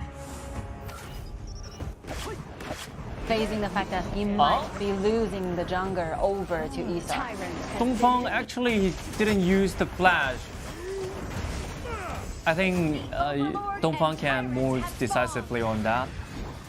Little bit hesitate on it, I think. Back into the life where Joku's trying to stay closely with Bell. But I think this whole theory that hero wants to play is not working right now. Yep. The first ultimate had been used from Joku, goes to the top, but nothing had happened. Nobody is teleported down, trying to make sure they gain some priority here, and Egen stays so alive, safe and sound, farming towards the very key items. Look at my Shinanu Xingrong. This first ability with the flash, this range, and this accurate, this teamwork. Oh my god, Dax's. What the pace of that? It's very hard to compete from now on. Yeah. It's very hard to compete. Because we have been talking about a lot. Like Mai Shinu is one of the best heroes for Qingrong to play. And coming from the back out of nowhere, like this sudden move, will be exactly the same where we are gonna expect to see in this game. Yeah, and look at Puzi. Get inside, but it's been taken very low. They have a lot of burst damage. It's hard to suffer right now. And hero that actually needs a lot of time to special lead by the Qiuyue. And he farm up so slow because he clean away. He can only clean away with his auto attack or the second ability. But anyone don't want to waste the second ability on the wave cleaning, so auto attack will more slower. We used to let Seth Bell, the character Bell is using a Bally Show, it goes in the bottom because like bottom lane you gain extra gold using the farm lane. So if you're choosing Bally Show, it goes to the mid, you're gonna be facing the fact that he will be earning the gold quite slowly. So that's the reason why we started to give up the idea of using Qiuyue goes into mid. Yeah. And more teams have gradually found the idea that Qiuyue together with Moz might be a good pair when it comes to the bottom lane at 2 versus 2. Yep. So this is a new, Wow. it's a new try. Look at the wave push in the bottom. E-Star getting the wave closer to a tier 2 turrets. Only like before it takes in 6 minutes. They have all the tower down in the bottom lane. And the vision of the red buff is totally lose control. And they use nearly 10 seconds to do this. And within the 10 seconds, Hero has done nothing. Only trying to gain more wave on the top and while not gaining themselves with a lot of things in return. Yeah, this is E-Star. Once again, they just keep bleeding out the enemy. I think Hero started to lose track, to lose the sense of direction, to lose the idea that what you're gonna do for the next move. They're totally surrounded by E-Star's like sudden appearance in the jungle. They're kind of afraid to go into the jungle. They cannot get a full sight in the bush. Well, Forsaken contract connect once again, but it's not enough damage for the kill, but the Lamb will finish the kill because the passive's in trigger. No fear stamp. There goes down another jungler, and let's see the goal difference here. Another blue buff taken to the side of E-Star, and E-Star can go directly towards this Overlord, making the whole pace a quicker one. They can completely start to speed up and snowballing. Qingrong. Once Qingrong got disappeared from the map, I think the whole hero just started trembling. They do not have any idea that which lane should they go because they do not have the sight of Egen. They don't have the sight of Ziyang. And the pretty scale of Qingrong's right now because you can figure out how big of the shadow in their heart. Tyrant has been defeated. And since there are too many cores in this composition, I think there's a very limited resources. So as to how to distribute this kind of limited resources will be the question for Hero. And right now they choose to exchange this Overlord against E-Star, and E-Star are hiding their vision now. The only one, like member from E-Star they let Hero see will be Terran. The remaining four will be a mystery. You can only see the vision point from the other side. Oh, this game is like very extremely hard to compete. When you have no vision there, you do not want to mix. So hard for that. Look at Dongfang. Trick some skill. Like the backliners are miserable right now. And Mai Shiranui has been disappeared for a very long time. And right now he's starting to show vision in the top. That enables Hero to do a little bit rotation back to the bottom because they have to make sure this Mai Shiranui stayed on the top side. They already started to play the split push just like 1-3-1. That's absolutely dominating this game. Oh, once again, Ziyang, every single ultimate can bite on the carries. Oh my god. So accurate he used this ultimate as Lampo jump inside trying to find something, trying to find the no fear. But the elevator has been ready. Now, I really want to spend a little more time trying to introduce Ziyang, this player, as an individual once more, because Ziyang is basically carrying out the entire team. He is the main brain behind all of this. He is the one who makes decisions for the entire E-Star teams. So E-Star, once they have like Dong Huang Tai as a support, they will be hugely like very clear with every single movement you're gonna do, and they're so decisive in every single actions. These all like contributed. We have to give credit to Ziyang, main brain behind all of this. He only used like three times ultimates in 9 minutes, but every time very effective and right in the middle, right in your heart. I mean, the KDA is 004. So basically, he is using like 4 times the 4 times and making these happen. Huge gold lead. Yeah, look at this time. Every time gonna go. But what's the damage? Can the damage can follow up or not? And look at the lamb and the machinery to jump inside trying to find number damage. But still, they have Oh my god! They still knock out 3. They still knock down 3 members of the double side. This action needs a lot of times. We all know that Lianpo is one character who has huge initiation skills, but you really have to pay for the attention to find that right moment where you use a knockout to trying to soldier your enemy at right there. So Hero is waiting for the time. They're standing together in the second ability from Da Qiao, trying to go back to the base. Yeah. And Lianpo made it happen. Tan Ran made it happen using the ultimate, making the 5 members leaving. Making everyone will be in the sky. Look at Qingrong Yishu just ultimate, but the Cortis is live. But once again, a little bit late for that. 1-4-1 trade. Hero is starting to fall apart.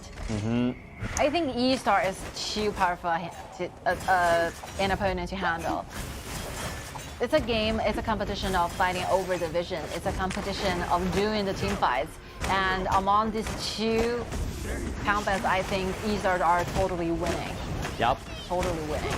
Oh, machinery has been knocked. But what's the purpose? I have no idea. I think Dongfang, this kind of movement is meaningless. As you said, they're going to fall. They're starting to fall apart. Yeah, everything seems mess right now. It's like on the entire map, a lot of things are going on. We are seeing like the top lane pushing. We're seeing the bush and bushing strategies from E-Star. Yeah. So they're creating everything they can do. Oh, once again, from the dark with the Howling Emblem and Flash. So cool of Ziyang and right now, and look at the top side. The Howling Tower has been taken back with low bow. It's about to die, and then the Huahai can finish this game. The Vanguards are ready. The Vanguard's line ready. is already become unstoppable, and Daqiao is trying her best, trying to buy themselves more times, but double kill over to Huahai. They're waiting the Vanguard to reach at the base, and finally it will be E-Star to score down this 3 points to their teams. And then this game in 12 minutes. I mean, complete, like insane control of the map. It's almost like they have the entire vision. They know exactly what hero is trying to do. And with the good use of the ultimate, only 5 ultimate is needed for Ziyang to help the whole team finish the game within 12 minutes. Like huge hug is like being given to all the teammates. They used to be a very good friend. They used to be very good teammates. And right now we are seeing a huge like differences between these two teams. And this is what we call the best team from KPL. Best team from KPL as we saw this this kind of matchup. Just one word, one sentence I want to say: the former kings coming back. Wow, this whole vibe is so overwhelming. Yep. Be careful, Yizheng.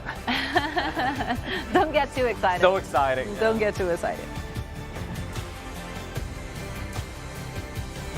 The whole execution of how they're gonna be playing this game. The whole master of the vision. And let's see, they only like spent 0.1 seconds to trying to decide what kind of things they want to do in a role as a team. So once like Ziyang pulls off the ultimate from Donghuang Caiyi, every single ability will be followed up with no hesitations. They're throwing everything they got. The burst damage from Mai Shinanui, the other like control ability, minor CC chains from Tairan.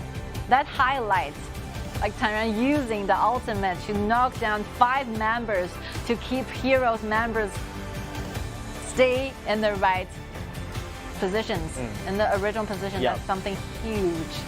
I would like to say one example. It's through a wrong team right now. For the coach, for the BP, they have SK, right? SK can manage every single drop for them. And then for the individual abilities, Qingrong, and then Tairan, Yizheng, everyone, and Ziyang in this game so accurate by his ultimate using the individual ability of the team is so cool, and Huahai, well, and then the teamwork. Look at the CC chain they played in these 2 games, so tight, and every single CC rebounds within 0.1 second, I think. So immaculate. I mean, just by the fact and by the second that you thought some team, for example, Wuhan is a pro, have reached to some certain kinds of limitations, they will expand your imaginations by becoming even stronger ones. So I really thought like E-Star might be the limitation, might be the like curtain fall to the entire KPL. But they are still evolving to become an even greater one. And the MVP, with no doubt, will be awarded to Tairan. Wow, scored 2 MVPs down. 2 MVPs down, and 1-1-11 KBA, 4 ones on that, damage taken 28%, and also do 80% damage. Every time, and this time, it's the most horrible time. Flash. Boom. Everyone on the sky, no one can take out the lift. Well, this action completely takes out, deprive the only hope that hero can possibly find to win. That's cruel. That's and this kind of clip. Let me say that is a hope destroyer. Yeah, hope destroyer it is. I think that from the 2 previous like matchups, Tairan has shown his limitations as a very good warrior. Ma Chao, good use. A very correct time finding, a very good opportunity seizer, trying the best he got to develop more items to be a nightmare towards the backline. And the second match, he finds his way to display his talents when it comes to being a tank for the entire team. managed to initiate as much as possible. Did a great job. But he did a great job as well as Yi-Zheng in this game. I think Yi-Zheng, he just need to do some damage to the turret or do some damage into the team fight. It's fine. A lot of pace will found by the Mai Xunanui and the Limpos right there. So Qingrong and Hanran, they play so well in this game. And look at the team standing right now, where Sapro become the next one who already gained 3 points for themselves. So a lot of 3 points right now. I was kind of worried for E-Star because it's been a while since the last official tournament started, but I got suddenly relieved after watching and casting these two BO2, these 2 matches in total. I think they're still evolving, they're still becoming a greater team, and they do not need any time to adjust into KIC. Yeah. They are already there. So if I was to worry for one team, I think Hero needs to recover from this kind of failure because they have been waiting for a long time in this match going against E-Star to see what kind of differences you have going against with the top.